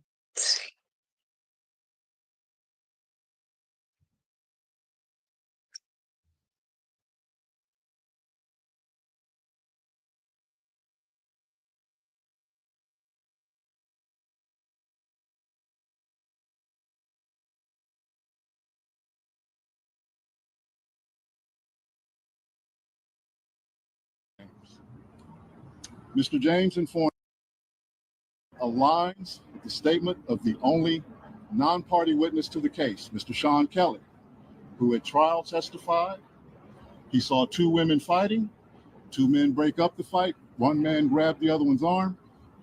Gunshots came from the passenger side. Passenger side is where Miss Harris was sitting. Yo, it's Big Ant, the spokesman, man. We back. Another edition of Urban Politicians TV, UPTV. Make sure you stay on your pivot at all times, man. Had to come tap in as it was breaking news last week that Tory Lanez was stabbed early Monday morning by another inmate in prison 14 times and nearly lost his life. His lungs collapsed. He had to be life flighted to the nearest hospital from the jail facility. And then in the following days, as y'all see right there in the beginning, his representation and his father spoke out about new evidence that they had received from the driver for Megan Thee Stallion's former friend, Kelsey Harris, who was also there that night. Now, that speech is longer than that. They talked about a little bit more, and they got into other details as well. And you can find the full thing on Twitter if you just look it up. But now, Meg Thee Stallion has spoke, and then they hit all the blogs what she had to say about it. At what point are y'all gonna stop making me have to relive being shot by Tory? At what point are Tory and y'all fans gonna stop lying? Like, how much is the check to keep harassing me? Why is this happening every day? 1 minute y'all said I was never shot. Now y'all letting him play in y'all face again and say I was shot, but it wasn't him. Oh, okay. I'm sick of this ish. Leave me the F alone. He ain't dare get on that stand and deny he shot me, and that was his choice because he knows he did that ish. I don't give a F about a blog or a bot. Why in the F would me, Megan Thee Stallion, have to lie on this MF about shooting me? How y'all mad at the person that got shot? Facts are facts. He did it. It was proven in court. F the hate campaign on the internet. Tory, you shot me. Ain't no new effing evidence. Y'all been saying the same ish for years. Tory, please leave me alone. You are a effing demon. I'm off this silly internet. Bye. And I'll say this for Meg Thee Stallion. It's going to be tough on the internet for you because people see the soft spot. You respond. You speak on it. They go. This was Megan's response to the press conference that he showed you guys earlier, where they said that they felt like it was Kelsey and that it wasn't Tory. This was her response to it. We talked about it in a previous live stream. Let's get back into Gonna keep grabbing. That's just what the internet do. I'm just keeping it all the way 1,000. Now, when it comes to the shooting, I wasn't there. I don't know exactly what happened. I had just questions for myself. I can't say who did what. I can't say what really happened. That would be fake of me to sit up here and act like I could give y'all factual proof of these things. We do know that Tory Lanez was found guilty, sentenced to 10 years in prison. I just had certain questions that made me have a doubt about everything that happened and how they handled the case. I'm not saying who lied and who ain't about the actual shooting.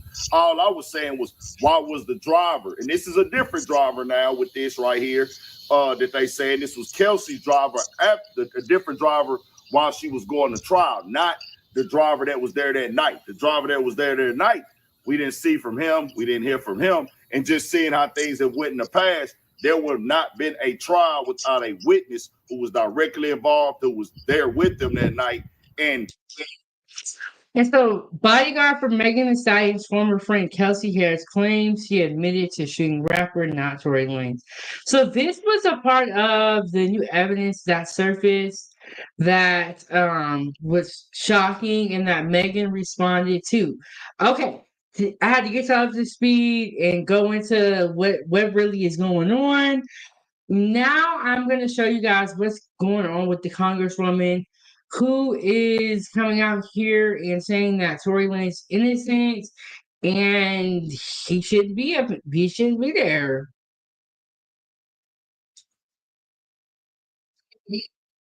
Tories, not to mention there are 0 fingerprints on people's DNA. So do you guys remember Chris Cuomo? He used to have a show on CNN. Something happened and he actually may still work for CNN. I know Don Lemon was the one that was fired. They now have YouTube channels, and he has this Congresswoman, Representative Luna. I don't know her last name, but she is from Florida. So this case is not in her jurisdiction, but it was brought to her by Amber Rose. Please, Luna, history. DNA on that firearm, none of which was Tory's. Not to mention there are 0 fingerprints on the actual magazine. And also, too, as you said, 0.01% chance. I mean, that evidence in itself should pretty much speak for itself. Also, there's been ring footage that's been obtained that actually disproves the whole dance, Megan. And so what we're seeing is really there was a case of he said, she said. The evidence wasn't actually respected and properly adhered to actually in the trial. And then they also were doing something that I would find pretty wild and egregious. They're actually submitting his lyrics for rap as evidence to the crime. So this situation with Tory Lanez is heating up, right? We know that after he was assaulted in prison last week and airlifted out, his team came the next day with information saying that they have information that can prove his innocence and say that he's innocent. They have the ballistic evidence. They have no fingerprints on the firearm. There's all kinds of things. Megan Thee Stallion has came out and said that he is guilty. He did it, and I'm tired of y'all still every year coming up with different stuff. This guy did it. Kelsey, she got full immunity to testify, right? But now there's a representative out of Florida, and she's coming with information saying that she's trying to get an emergency meeting with Gavin Newsom, the governor, to give him a full pardon because there's new evidence proving that he's not guilty of this crime, right? Let's revisit what his defense said the day after he was assaulted in prison. Then we'll find out what this representative is actually saying. Check it out. Not long ago, Unite the People was approached by a gentleman named Bradley James. Mr. James informed us he was working as the bodyguard and driver for Ms. Kelsey Harris during Mr. Peterson's trial. As such, he was in close proximity and he had privy to conversations she was having with her husband and others.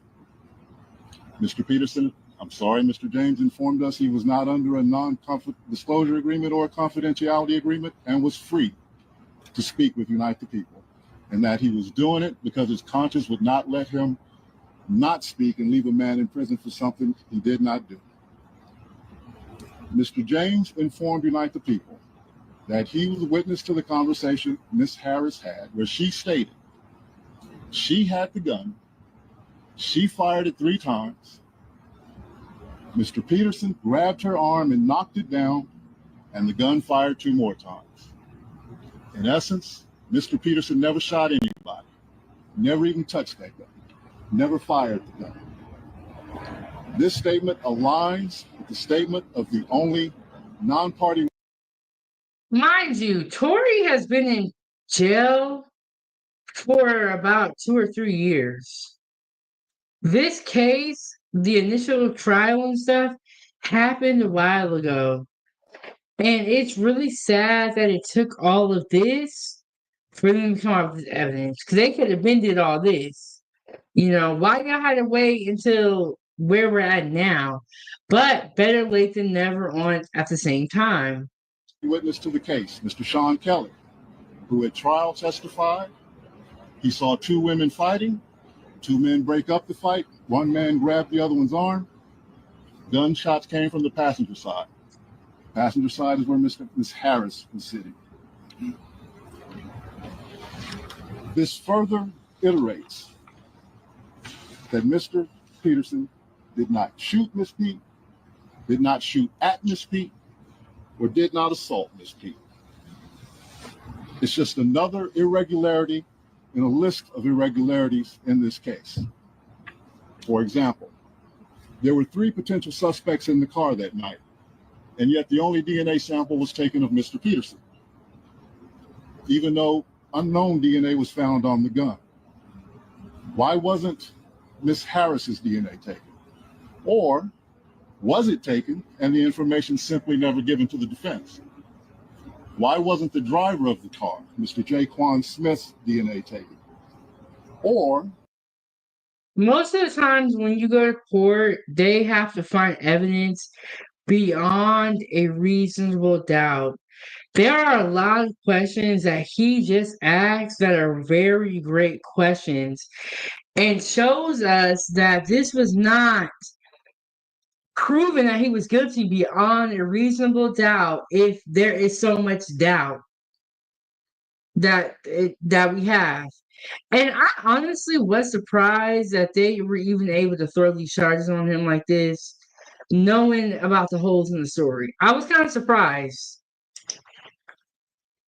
was it taken? And again, simply not given to the defense. Now, with all that being said, right, because we saw this, Megan Thee Stallion, she had responded to this, right? And she went to social media fed up and she said, at what point are y'all going to stop making me have to relive being blanked by Tory? At what point are Tory and y'all fans are going to stop lying? Like, how much is the check to keep harassing me? Why Megan has so much hostility for the fans and for the people. But that could be because they on social media, commenting down below and picking with her. Maybe that's what it was, but she had a lot of smoke for the fans. is happening every day. 1 minute y'all said I was never blank. Now y'all saying, now y'all letting him play in your face again and say that I was blank. But it wasn't him. Oh, okay. I'm sick of this blank. Leave me the F alone. He ain't dare get on the stand and deny he blanked me. And that was his choice because he knows he did that blank. I don't give a blank about a blog or a bot. Why in the F would Megan Thee Stallion have to lie on this MF about blanking me? How y'all mad at the person that got blanked? You know it's real when you speaking in third person. She wrote a lot in this. She said a lot and did a lot, and it was all pretty wild. It was all necessary. Blank. Facts are facts. He did it. It was proven in court.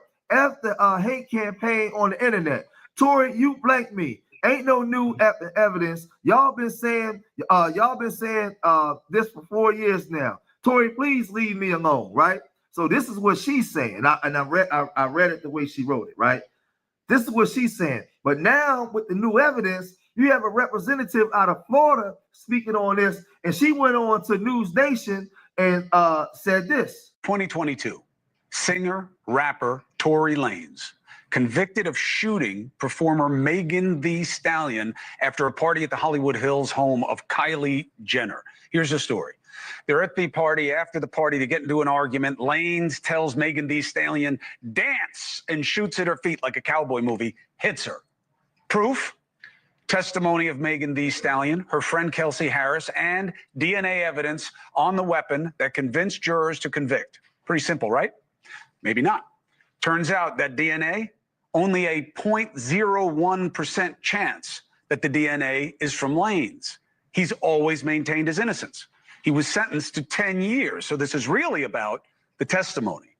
Lanez, so what happens? So he goes away, recently stabbed 14 times in prison. Many say it was a hit, okay? Because new evidence is about to come out. All right, a little conspiratorial, but he was definitely stabbed. Lanez supports. I'm not going to say shout out to Chris Como for having the representative on the stage and doing a good summary of everything that's going on. Believe that the media doesn't care because Megan Thee Stallion is represented by Jay-Z's Rock Nation. Now, I could give a damn about Jay-Z or his company. This just wasn't a case on my radar until now. Why? Anna Paulina Luna. She is a representative from Florida. You see her here on a regular basis. She says she's got new evidence, says it wasn't him. And she joins us now. Representative APL, it's good to have you. Thanks, Chris. Happy to be back on. And thanks for taking a look at this case. No, listen, you tell me to take a look at it, I'll look at it. But why did you look at it? I mean, this isn't your jurisdiction. I don't know you'd have any connection to any of these people. Yeah, so as you know, we are on oversight and accountability. And so this case was actually initially flagged for me by Amber Rose.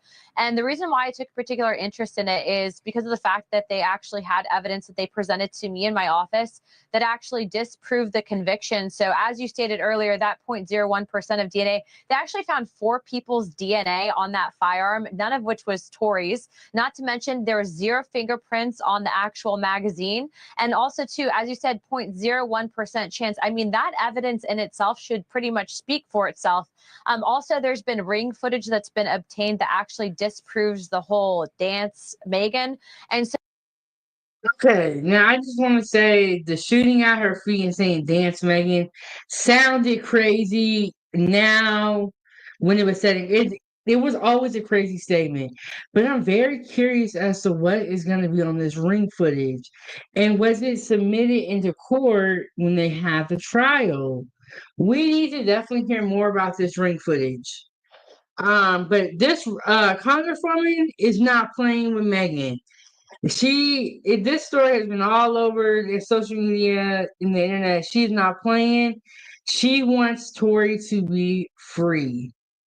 So what we're seeing is really there was a case of he said, she said. The evidence wasn't actually respected and properly adhered to actually in the trial. And then they also were doing something that I would find pretty wild and egregious. They're actually submitting his lyrics for rap as evidence to the crime. So look, first and foremost, you have to have a free and fair society. That means we need to respect and uphold the justice system. So I actually reached out today to Gavin Newsom's office, and we are requesting an emergency meeting. We're also working with other Democrats, specifically to the California delegation. But I think that this is something that's pretty egregious, that the way that this was handled, the way that it was. I think that it was largely driven by headlines. And aside from the people involved and the parties involved, obviously I take domestic violence, I take this very seriously, Chris, but I also take very seriously the fact that I do believe, based on the evidence that I've seen, that Tory's innocent. And I think that it's such a really bad message when you have someone of his stature, and also to someone that is as influential as he is, it's being wrongfully incarcerated. And that's exactly why we wanted to use our megaphone for a good reason and help get him his pardon, which I think he'll get. So Luna, who did it?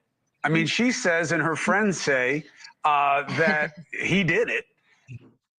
Now, Chris Como being messy with this one. You know, she can't say who did it live on air or who she thinks did it. And she's not really concerned with that aspect of who did it. She's more so concerned with the fact that he didn't do it. And I just want to say, if Tory Lanez gets out, he does become free. If he gets free, he needs to completely change his circle around and stop dealing with so many different women at one time. Stop trying to hop around the friend group. Tory was just doing too much. He was just doing too much. And who else would have done it? And what proof do you have to support that? I get it. Maybe they didn't make the case the right way with the weapon, but who did it? You know, Chris, that's not for me to weigh in, and that's definitely for the judge and the jury. But what I will tell you is, based on the evidence that we have, the evidence that we have says that he wasn't the guy. And so I do think that Gavin Newsom has some great attorneys that will look at this. But I'd also like to point out that the prosecutor specifically on this case that initially brought the charges is a very interesting prosecutor. Look into who ran him.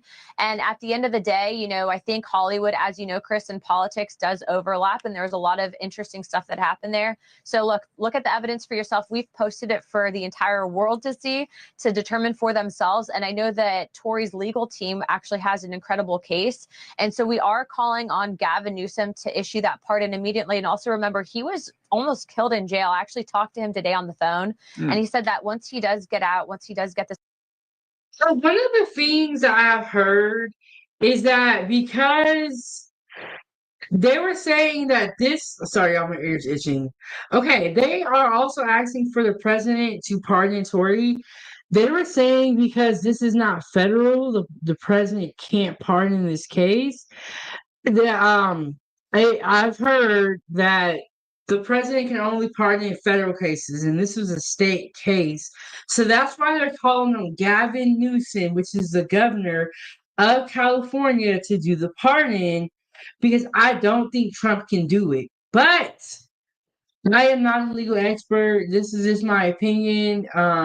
But that's why I think they're asking for Gavin Newsom. Now, I don't know Gavin. I don't know too much about Gavin, but I remember during the LA wildfire where Gavin said, "I'm on the phone right now." He really wasn't on the phone. I don't really get good vibes from Gavin Newsom, in my opinion. So I will be curious to see if he's actually going to pardon Tory Lanez. And we will keep our ear to the streets and we will see. But as of right now, I don't believe Tory's been pardoned. And I don't know how long pardons take to even go through.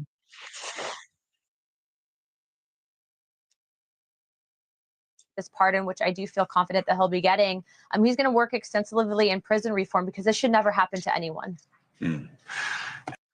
Okay, this is the senator. She's a Republican Representative Anna Paulina Luna just spoke with Tory Lanez from inside prison.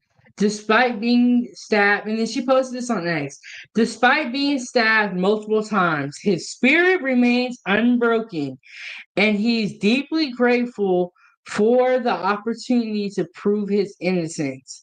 The question now, when will California governor finally review the case and pardon him?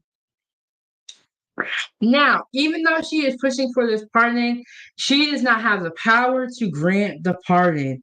All she can do is continue to do what she's doing, which is advocate for Tory Lanez on the outside. You know, y'all, Gavin Newsom, like I said, not giving me good vibes. I don't even feel like he really cared that much about people, in my opinion. But I don't know. I don't know if Newsom gonna come through with this for Tory. Now, the President Trump has already pardoned a couple of rappers. Remember when you pardoned Kodak Black? Now, see, if this was a federal case, I would have a little bit more hope for him because I know Trump will pardon a rapper, or a singer, or he grant pardons. I don't know how many pardons Newsom has granted. Hey, G Honda, what is going on? What is going on? We up here talking about Tory Lanez and this female congresswoman, and a lot of people feel some type of way about her being Latino and advocating for Tory Lanez because they feel like Black women don't. But that's not true because this case was brought to her by Amber Rose. So, but y'all say what I want to say. And then Gianna said no pardons with these tariffs in effect. Is that from Trump or do you just mean across the board? And if you know something that we don't know, let us know, Gianna. Let us know. And he also dropped the link for his YouTube channel. Y'all go and subscribe to Gihanna's YouTube channel. He be up there always going live. Oh, from Trump. Did Trump say that?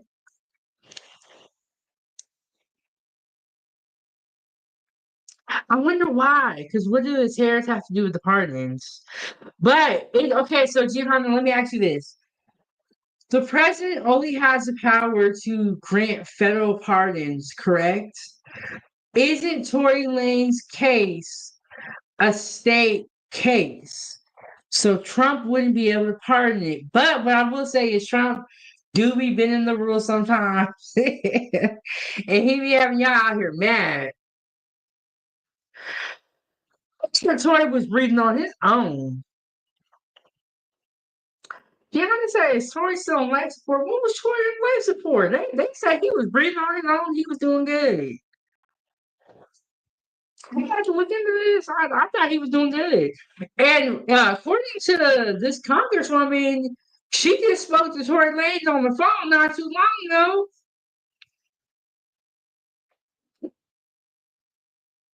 I don't know if Gavin Newsom is going to do the pardon. It's the point of this. But yeah, Honda, I think Tory Lanez is doing good. She just spoke with him on the phone.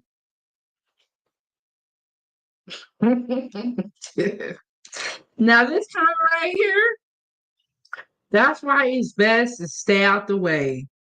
Move in silence and move quietly. Don't try to broadcast everything you got going on. You don't need to be proving yourself to nobody. Just stay out the way. Behind said it's all crooked in U.S. politics, allegedly. Look, I tried to say allegedly because that's where they set it up. But y'all know, if you know, you know.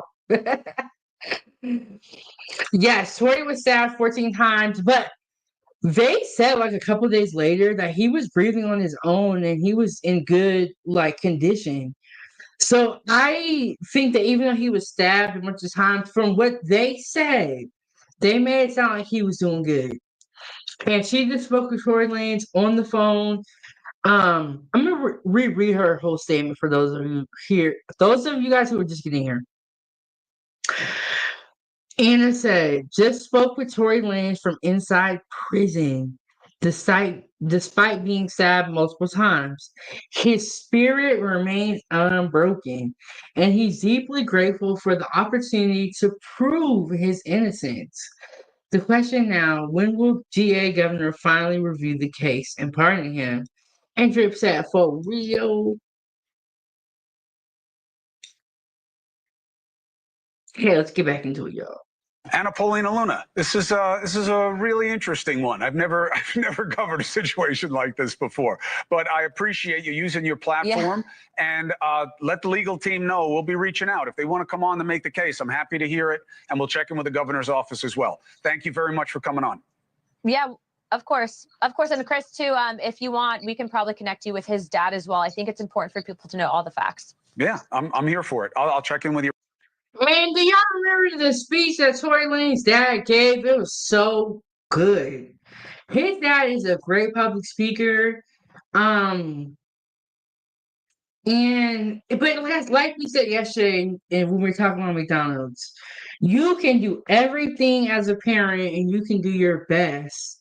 You can raise your kids right. We could tell Tory Lanez, he got some sense about him. He's made a name for himself, done great business in the U.S. despite being from Canada. So you can do everything as a parent. You can do everything, and the world can get a hold of your kid and steer them off course. But we can see that Tory Lanez had a really great upbringing, or he had a great male figure in his life. But he grew up in Canada. I don't know how similar Canada and the US are, but when he came to the US and started making all that money, I feel like he got lost in the sauce. Like he really did. He thought he was that dude. It's like he thought he was too big to fall. And that's never the case.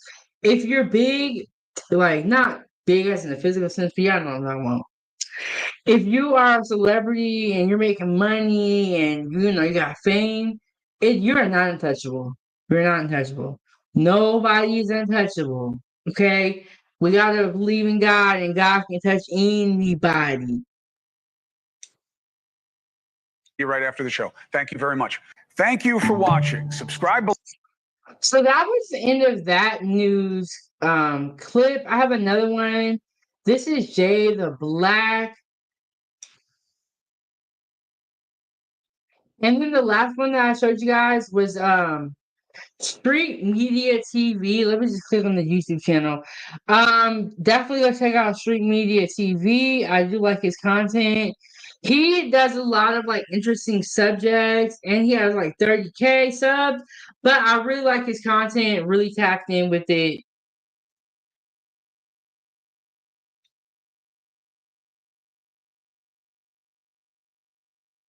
A lot of people are also saying that Tory cracked the code to the industry, and he found a way to make a bunch of money without a record label. And he also turned a lot of his albums into NFTs. Am I saying it right? And so he was then teaching other people how to use that knowledge to make them a lot of money and kick the label out. And Tory was very he broadcasted this a lot on the social media platforms. He would say it all the time. And now, this, in some people's mind, made him become a target. And that's why they wanted to get him out of the way, because he was going to allegedly make the record labels lose a bunch of money. And so that's how we got to this whole jail scheme, is what some people say. I don't know, but I'll say this. Nobody likes a man that stands up and say, hey, you're getting played, or hey, you're getting ripped off. So nobody likes that person. So you are going to face some hard times, some controversy, but here we go. What's going on, guys? Jada Black here. Shout out to everybody that's tuning in. Make sure y'all like the video and share it, because it's very important what I'm going to have to say here in regards to Tory Lanez. Tory Lanez has once again, I feel, been vindicated, but vindicated very strongly in the sense of now you have more people who are speaking out in support of him. Even a politician by the name of Anna Paulina Luna, I believe she's out of the state of Florida. Now you have this wonderful woman, right, who didn't have to do what she's doing. There are other things that she could be focused on, but she sees the injustice that's going on here, and she wants to do something about it. I believe she's a Republican. You know, she's a Trump, is a Trump supportive candidate, right? But still, she sees what's going on and she sees the injustice and she wants to do something about it. So what she's doing about it is that she is calling for him to be released. Call upon him to be released because of the new evidence that came out recently. So much so that Meg Thee Stallion, she got so upset that people are wanting Tory Lanez free that she put out this long statement on social media condemning the new evidence, playing the victim, saying that, which one is it? Did she get shot or didn't she? Even though she's the one who lied and said that she stepped in glass. Nobody even said that she said that. No one said that the thing is, nobody said that she wasn't either shot or anything like that, because her initial statements was she stepped on glass. Nobody made that up. She made that up. But be that as it may, Meg Thee Stallion, this is her karma. Because, when Tory Lanez was... Okay, so the bullet fragments that were removed from her foot allegedly are lost. The hospital doesn't even have records of a gunshot wound. I have known people that have been grazed by bullets. Let me tell you, they was tore up. Talking about crutches, not bearing any weight on the leg. Like, it was just way different from how it went with Megan. But if y'all ask me, I feel like Megan low key at this point in time, in today's time, wants to have been shot, or like she wants us to believe she was shot. She truly believes she was shot. Like, there is no convincing her that she was not shot. I think being shot and being grazed is two different things, but y'all know how we do it in America and social media. We messing up words, but I think shot and grazed are two different situations. She's saying shot, and it may have been she was grazed, but her initial statement, because came out later and said it was Tory. Her initial statement was that she stepped on glass. That was her initial statement. And then she went from stepping on glass to being shot to there being no bullet fragments. Okay, let me tell you something. If you go to the hospital and they take something out of your body, whatever they take out of your body, they're going to keep. Or they're going to send it to a lab for further testing. There is no way that they just happen to lose all this stuff in evidence. Well, no, it was very fishy, and I'm shocked that they was even able to prosecute Tory off of what they do and don't got. It's really they had it out for this man. Was convicted, put in jail wrongfully for 10 years. Nobody was really invested in what was going on with Tory, unfortunately, right?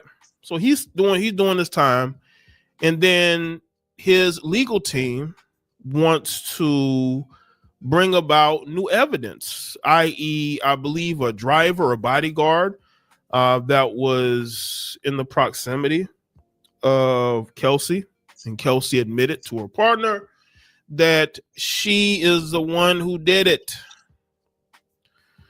And that is why they had the big press conference. But there was another reason. Tory Lanez was attacked when he was looked after. He notified different parties, Meg Thee Stallion's party, I believe Kelsey's party, and I believe the former DA's party as well, or the current one. I'm not quite sure there. And They wanted more evidence. Next thing you know, Tory Lanez is attacked, stabbed 14 times. I did a live stream on it. Horrendous, right? Horrendous. So a lot of people are speculating that the timeline of events was crazy because we hear this new evidence and then the legal team hey Voda, how are you doing? How are you doing? Okay, so what happened was they were gonna write an opinion piece about how Tory Lanez is innocent. He reached out to everyone, Megan's camp, Kelsey's camp, and the former district attorney. They didn't hear anything back, but they did hear from Megan's people. A week later, he's then shanked up. He's then stabbed in prison. So the legal team feels like the timing is very, very funny. And I agree with him. This very funny. He's been in prison all this time, or jail, whatever y'all want to call it. And he ain't had no issues. He's cool with everybody. And as soon as this happens, he gets stabbed. That many times. They're trying to unalive this man.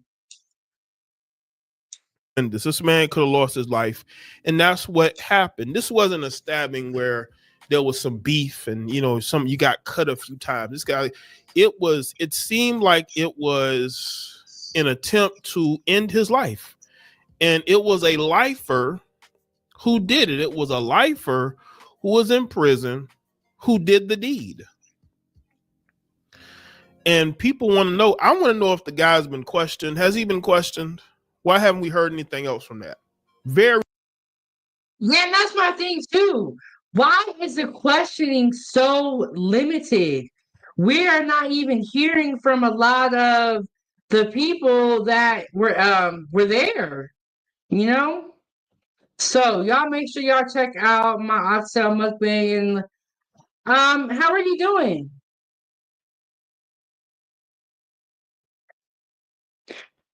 Voga, how are you doing? Let me get the sound check. Hello. Hello, how are you doing? Okay, overall. I'm a little bit under the weather, but overall, okay. Okay, and where are you watching from? For my apartment. What is the topic exactly? We're talking about Tory Lanez and the Congresswoman. She has discovered new evidence Who is Tory on Lane? Tory. Huh? Who is Tory Lane? You don't know who Tory Lanez is, or Megan Thee Stallion? No, sorry. Sorry, my dear. Oh, and when I said where you watching from, I was asking you, like, are you in the US? What country? I'm not in the US. Oh, okay. How did you hear about the channel? My YouTube channel. Actually, I saw that you said something in another channel that I'm that I'm following. So I come to check your channel, and I see that you're on live, and I see that you're, well, at least from what it seems, that you are talking about good food, and so I think for myself I would say hello. Okay. Well, thank you so much for coming up. And you guys check out my oxtail boil mukbang that I made for Sunday dinner. This is season 3 episode. Let me take this title off. Can you tell us You a want me to little leave, bit my about dear? yourself? And can you tell us a little bit about yourself and how do we pronounce your name? First of all, it's not my real name, it's my stage name. You can call me Vigoda, or you know what, you can call me V if you want. Okay. Okay, V. Yeah. Okay. But yeah, we're talking about this Tory Lanez and Megan Thee Stallion. Tory Lanez is he's like a rapper and he also sings. And Megan Thee Stallion, I think you would consider her a female rapper. Okay. The only rapper that I know is Snoop Dogg. What'd you say? I said the only rapper that I know is Snoop Dogg. This is definitely not Snoop, but yes. So he is accused of shooting her, and he was sentenced to 10 years in jail. How And lovely. recently, yeah, he was sentenced to 10 years in jail for allegedly shooting her. And I believe there was a gun charge as also. And so what's going on now is that this congresswoman is coming out in defense of Tory Lanez and is saying that he didn't do it. Okay.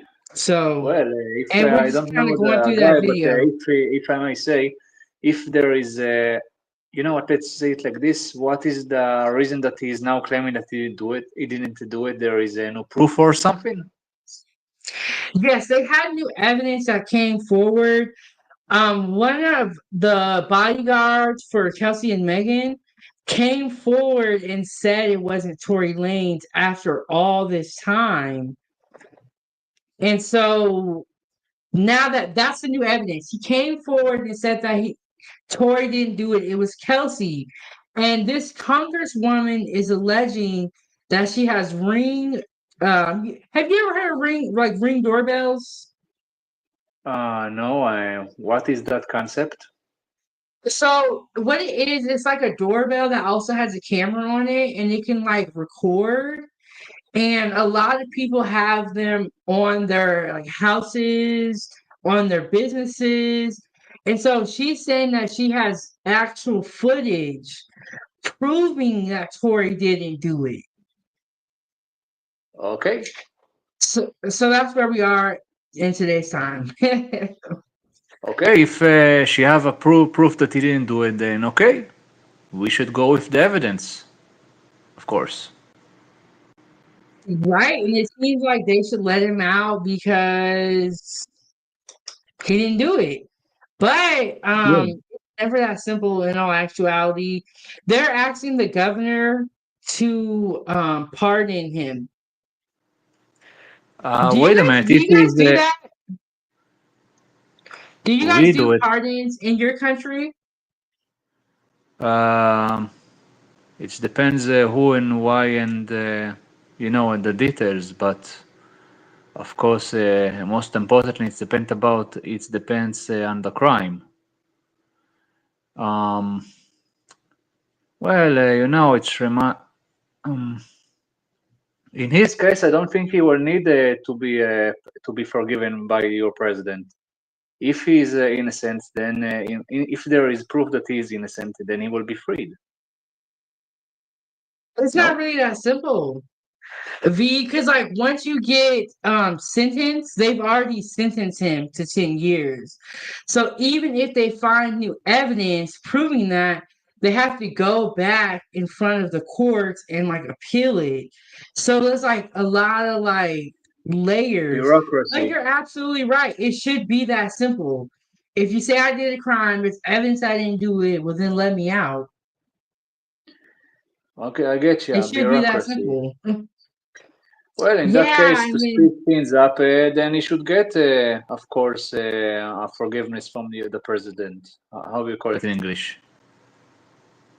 To be. yes, okay.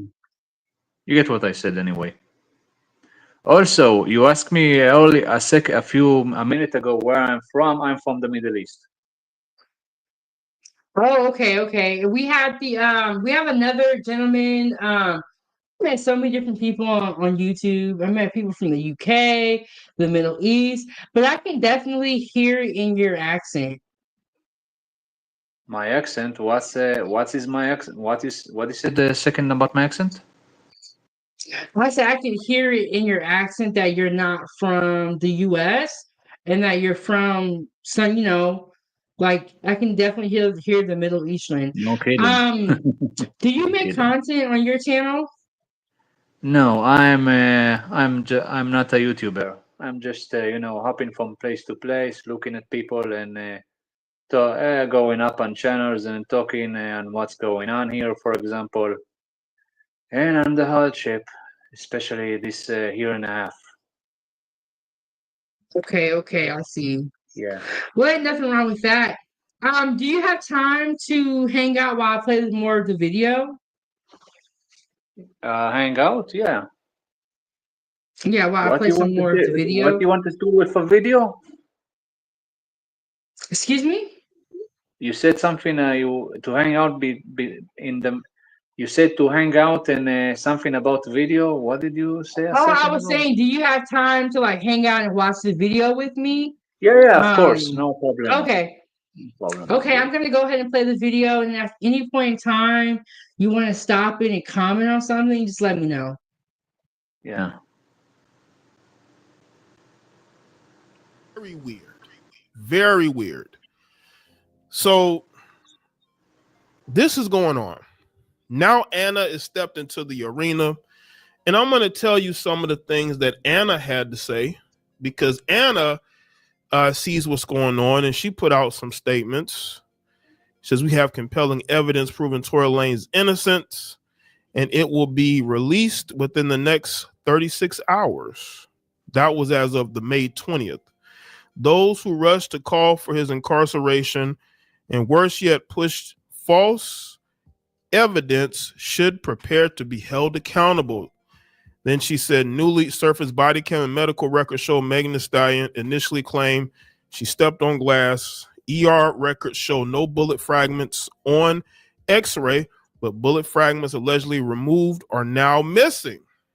Evidence handling was a disaster. It was, because it was clear that this was a politically motivated hit job. We've seen this before.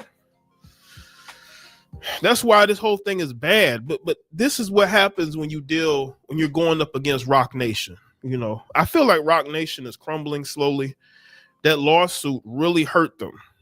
Yeah, they didn't suffer any significant damage, but it dented their armor, because Rock Nation thought they were invincible. They really did. And the people that they have there, the legal team, Jay-Z, Desiree Perez, all these people, right? And I just found it to be very interesting how nobody's able to speak about what is going on. Now you have Anna, who is a politician, who's speaking out and is getting all this traction because she's right. He shouldn't be in prison he never should have went to prison to begin with. 10 years. The initial plea deal, I think, was 4 years. That's why he turned it down. He would have accepted it if it was like maybe 1 year, maybe even 2. But I think they wanted like 4 years or more. But he wanted to stand on business. And the one thing I think that Tory did wrong was he should have told the truth to begin with. But he didn't, because he did want to protect black women. He wanted to protect the fact that Meg was a liar, because she is a liar. She lied about not having relations with them, because she actually did have relations with Tory. Not only did Meg Thee Stallion have relations with Tory, but she also had relations with rapper DaBaby around the same time. This heifer was throwing it everywhere, even rumored to have been smashing a basketball player too around the same time, right? Hot girl summer, right? So when you look at Tory being stabbed, almost losing his life, the new evidence, now you have a politician involved. Megan did this to herself. This is why I speak about the karma, right? This is the karma part of it. Nobody was really focusing on Tory like they should have, which was sad. I can ask but something she's for a the second. one who decided. Yes, of course. Yeah, go ahead and say something. Who is the What you woman gotta with say? the microphone? I believe that's Megan Thee Stallion. I think that's Megan Thee Stallion. She is another female rapper. So this was a very high profile case, because Tory Lanez is also a rapper, and so is Megan Thee Stallion. So this is very high profile. And it was a big story when it came out. What do you think so far, hearing everything? What I think? I don't, not much. In the end of the day, if he's innocent, then he should go free. It's too bad for him that he had to go through all of this. At least now we can sue the people that put him locked up. You know what? How much time he was in jail? I believe he's done like 2 or 3 years so far. Okay, So he so he still can has get quite, some he money has and a come for. long time to go. Okay, in any case, he can get money for reparations for his time in jail, at least. But that is true. Do you feel like if Tory Lanez comes out of jail, somebody should go in for allegedly shooting her in the foot? Again, if they will catch the person that did this, then of course that person should go to jail. Oh yes. Yeah. It has been a crazy situation and a crazy story, and it's really sad, if he is innocent, and it's unfortunate that innocent people go to jail for crimes that they didn't commit. And it's sad when people who are not innocent walk free at the same time. Well, the other at least is when he's in jail, nobody put him in a. You know what? I'm not going to get into it. Never mind. Well, besides this subject, you had other subjects that you are going to talk about? Well, I already discussed it in the beginning of the live stream. I've been on for about 2.5 hours. We talked about a Mexican TikToker that was unalived on live. Yeah. Oh, Mexican lovely. TikToker killed on live. And she was a very beautiful woman. And someone said that they were bringing a gift for her to the salon, right? And they brought it by earlier in that day. And her coworker said, I'll give her the gift. The person said, no, it's very expensive. I want to hand it to her personally. And when they came to deliver that gift, they shot her in the head. And it was pretty much for the world to see because she was on a live when she has a Oh, really big lovely. TikTok following. Oh, lovely. I I have a question. You know what? Let me ask you this. You said that you see my accent that I'm from the Middle East. You want to guess from which country? Um, there's a lot of countries in the Middle East. You want me to give you a clue, my dear? Maybe Iraq. I sound like Iraqi. Very funny. No. Let me give you a clue. I'm from the Levant area of the Middle East, if that helps you. I don't know what that means. What does that mean? That's a geographic area in the Middle East. Oh, okay. But that was my guess. Are you gonna tell me the answer now? Come on, try. You're getting warmer, but still not. Maybe Israel. Say again? I said Israel. You're correct. You're very correct. Yes. I'm from Israel. I thought that because I was like, well, that's kind of. I hear a lot about that country as well. What type of food do you eat over there? And what type of food do you eat? Falafel, hummus, trina, malawach, a lot of stuff. Do you cook a lot too? Yeah. Okay. I would love to have some authentic Israeli food. What you want to eat? We have like I said, falafel, malawach. Let's I see. would want to try the falafel because I've had falafel here in America, and falafel is really good. But I imagine that your falafel, or like the falafel that is like actually made by someone from that culture, must be really good. Do you also do the tzatziki sauce? The what sauce? Tzatziki sauce. The, We have yeah, or we have yeah, a lot of sauce. A lot of sauces. that we can put in the falafel. You know, falafel you put it in a, how you say it, in a pita, in a leather, in bread. You know what I mean. That you can hold in one hand, and Yeah, you yeah, know, you it's can put a what you want inside of it.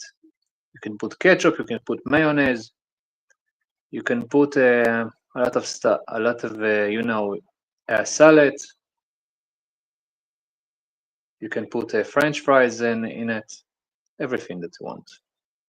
French fries. I never had that, but when I order falafel from the restaurants, what they typically serve falafel with, it's like the deep fried chickpea bowl. They serve it with lettuce, tomatoes, tzatziki sauce, and they serve it with the pita. And Yeah. I don't think I'm missing anything. It's really, really good though. And now I'm gonna want some. We also have malawach and jachnun if you want. That's also good food. What is that? I never heard of It's that food before. from it's food that Jews from Yemen brought here in the 50s. Well, actually, two foods. One of the foods that I mentioned is malawach, and one of them is jachnun. I never heard of that. But I would love to It's travel not the world healthy, one day. but it's very good. You eat it with You said sauce. you said it's not healthy? No, yes, it's not healthy, but it's it's very good food in terms of eating. Mm. It's like Well, I would McDonald's. love to travel the world and eat food from all over and meet people and try new foods and learn new stuff. Like that always seems very appealing to me. Yeah.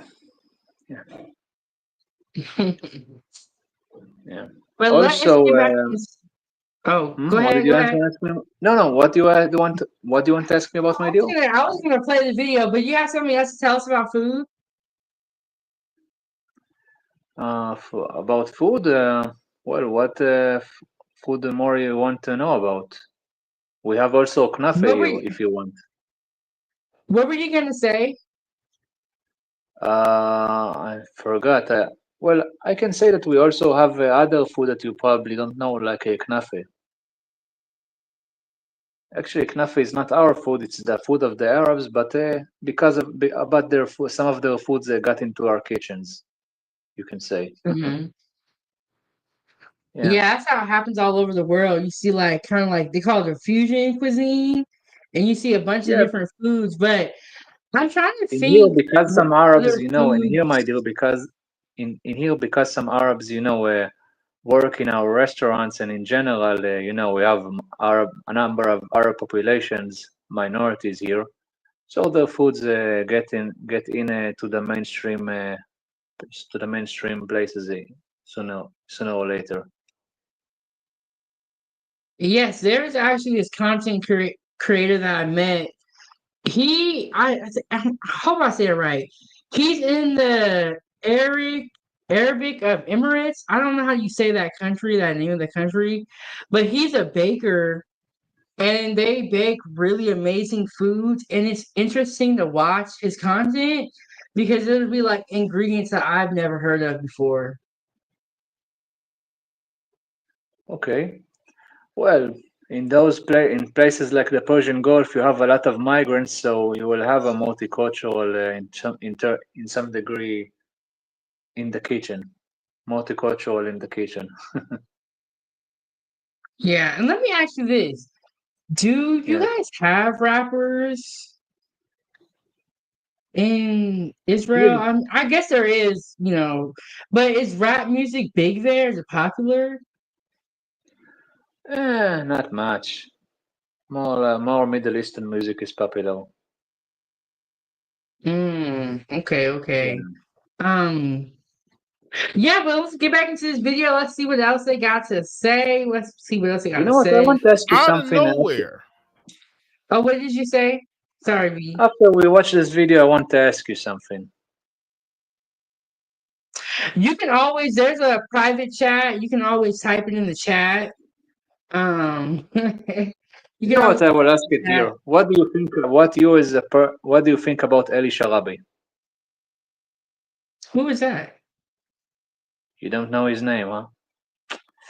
I think you're gonna have to. Can you type the name in the chat? So I think I gotta like look at how the name is spelled because you said it very fast. What was the name again? Eli Sharabi. Yeah, I don't know who that is. He's one of the hostages that was released from Gaza. He was chained up inside a tunnel for close to 500 days. Oh, Yeah, I and don't have any in the 7th on of that. October, his family, and on the 7th of October, his family was unalived, including his brother.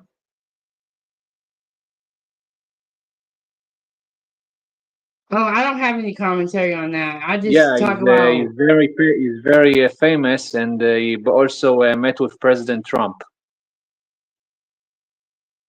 Oh wow. And I ask you about him because some people from your community says to me that he looks like he can. If he was in the USA, probably people will think that he's from your community or something. That's what some people from your community said to me. Oh, okay. I haven't seen a picture of the person, and I'm not familiar with the story that you're Okay, I'm telling. going to type it in I do the know that chat. there's a lot going on.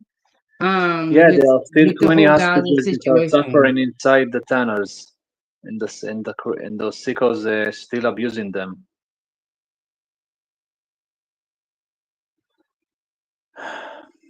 Yeah, but I know that there's a lot going on with that whole situation, and it's very touchy subject that I don't really get into over here. Yeah, you are living safely, and I live 2 hours from Gaza. And that's unfortunately not a joke. Have you ever thought about moving? No, why should? First of all, the Gazans should move, not me. Okay, that's fair. That's Yeah, fair. if somebody is, let's say it like this, somebody attacks, break into your house. I'm not the one that's going to move from my house. He is, no. And after what the Gazans did, we are going to make the Trump, the Trump plan. You know. All right, let's get back into the video, y'all. Let's get back into the video. Late last year, to launch a campaign against Tory Lanez out of nowhere. This was before the new evidence was brought into play, before the stabbing. She out of nowhere, because she wanted to promote her failing music and failing tour, which was a failure. This is why you haven't heard about her going on another tour. She brought back up the whole Tory Lanez situation, claiming that he is harassing her from jail. This is what this heifer was doing. How is this man harassing you from jail? Nobody, I'm saying, and that's why I feel like guilt. The guilt was starting to get to her, but also because nobody's interested in her music, she wanted to use Tory Lanez once again to sell music, to promote music. And this heifer got so desperate that she decided to go sue YouTubers, content creators, because she wanted to continue to push this lie that Tory Lanez was harassing her. Now, again, Tory Lanez went to jail trying to protect her image and her friend, right? And he ended up being the biggest loser in the whole scenario. That's why I say, Tory Lanez does deserve blame, a lot of blame in this, because he was messing around with them two girls at the same time, and he shouldn't have. That was probably Tory Lanez's biggest downfall, was the fact that he was messing around with those two friends when he shouldn't have, and it cost him his freedom. And when you look at this whole thing, right? When you look at the fact that during Megan's court case, Megan's friend, who is the actual trigger woman, got immunity. Kelsey, her last name is Harris. One thing that I think was kind of weird is how Kelsey and Megan look alike. They look alike. So it's like, but allegedly Tory was messing with both of them, and then it got messy. I don't think that Kelsey and Megan are friends right now. Got immunity. Now, Kelsey, I have to say this. If you didn't do anything, why do you need immunity? You know why you needed immunity? Because the prosecution know you did it. That's why they were so eager to give you immunity. And when you testified, you really didn't say much. Confirmed or denying, right? So why would they even give you immunity? This ain't a case where it was like an attempted, you're attempting to take somebody's life. Why did Kelsey Harris need immunity to testify? You know why? Because she's the one who was the trigger woman. People aren't saying. Now I do agree on this part. Cause what else? You know how people go up there and they like plead the fifth and not incriminate themselves? Why do you need immunity if you didn't do nothing or if you didn't commit no crimes? And this was just not even no RICO or nothing super crazy. This is just a woman alleging that a man shot her in the foot. Not even that serious of a case that you would need immunity. Saying that you weren't shot, Megan. What they're saying is you weren't shot by Tory Lanez. I believe that Kelsey picked up that weapon because y'all got into a fight and she probably got the bad end of it and went and grabbed a weapon and either shot it in the air or shot at her feet. Maybe that's when Tory said, dance B, right? Again, this is why you do not deal with two friends, because it can become a very bad situation.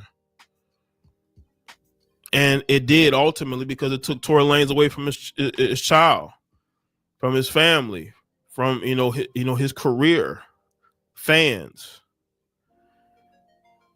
This man almost lost his life. He shouldn't be locked up. Everybody knows this. This is why you have the growing support that he has, because people know that he should not be in there. But again, it's really up to everybody involved. I honestly believe that Kelsey should just come clean, because I know it's on your conscience as well. You know, Megan is not going to tell the truth. But now I think that now they're scared to come clean, because if they come clean, what does that mean? If Tory comes out, who going in? And for you to come clean now, I think if you haven't come clean by this point in time, you're not planning on it. You're not planning on it. Truth. Megan has no conscience, but she's feeling the guilt. That's why she's claiming, that she's being harassed. It's her guilt getting to her. But again, she's willing to do whatever Rock Nation tells her, because she thinks they're going to continue to give her a career when she doesn't have one. There are other female artists who have lapped her. No one cares about Megan's career except for, these so-called fans of her who won't even buy her music, who won't even go to her shows and support her. You dudes got to be careful when you're messing around with friends, especially when one of them was an angry drunk. You got to be careful. And now you have politicians involved. She may not be the only one. I found it interesting that you have a conservative politician who's speaking out. You know why you don't have any Democrat politicians? Because Democrats pander to black women, and they feel like if they support Tory, it goes against those same black women that they pander to. But can you see? Now I don't necessarily agree with that point. I watch a lot of different content creators on YouTube, and sometimes what they be saying is a little bit outlandish. It's a little bit outlandish. I don't agree with that part because Amber Rose is the one that brought her this case. So it wasn't like nobody helping out with, nobody doing nothing. I don't know what Amber Rose is mixed with, but I do think she got some black in her, but I don't know. But that's why this case has sparked so much outrage, because it became a man versus woman type of thing. In your heart. Now again, Tory Lanez made a bad choice in not telling the truth because he wanted to I think he wanted to protect Kelsey. He had no reason to pick up a weapon and shoot at Megan. That's what people don't understand. And they keep trying to convince themselves that he would do that. But the main thing he's guilty of, I believe, is not telling the truth up front at first. Maybe it was his legal team, maybe it was the people around him, but he should have just told the truth up front. Yes, and you know what they always say, the truth shall set you free. He didn't tell the truth because they think that he was trying to protect Kelsey. No one will ever know the true truth with this story.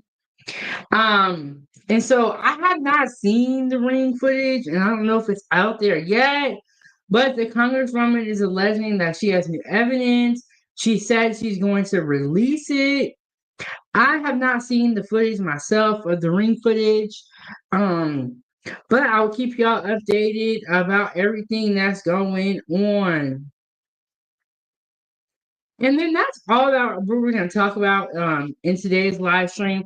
Kind of updating you guys on what's going on with the Megan and Tory Lanez story, talking about the Mexican TikToker. We had some hiccups during this live stream, but that's okay. Sometimes when you live stream, you're going to have hiccups. People are going to come up talking about crazy stuff and try to derail the show. All of it is what be happening. It's just what it is. But subscribe to those content creators that I mentioned.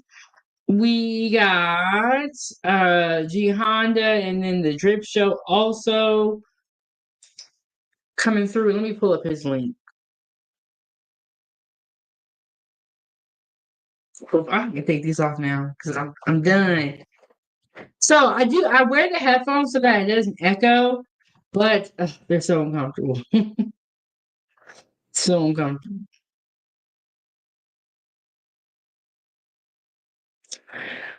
I know I dropped that link, but yes, y'all hit the like button, leave a comment down below. Let me know what you think about this whole situation. I have still not made an outro for Time for Tea, but I am going to make one. We are going to be going into season 4 very, very shortly, and I cannot find that link for Drip, which makes me so mad because I know I dropped it earlier. We're going to be going into season 4 very shortly. I don't know if I'm going to be doing another live stream today and show y'all what I'm cooking. But one thing I will say is keep those notifications turned on. Okay, so here's the link for the Drip Squad. Go ahead and sub up to that channel. I will see y'all on the next one. You already know. Time for tea at 9:07. Good eats. Get this up out of here. I'm gonna hit y'all with the outro video, and I'll see y'all on the next one. All right. See y'all in the next one. Have a good day. Stay prayed up. Stay positive. If you're in a place where you have good weather, get outside and enjoy the weather.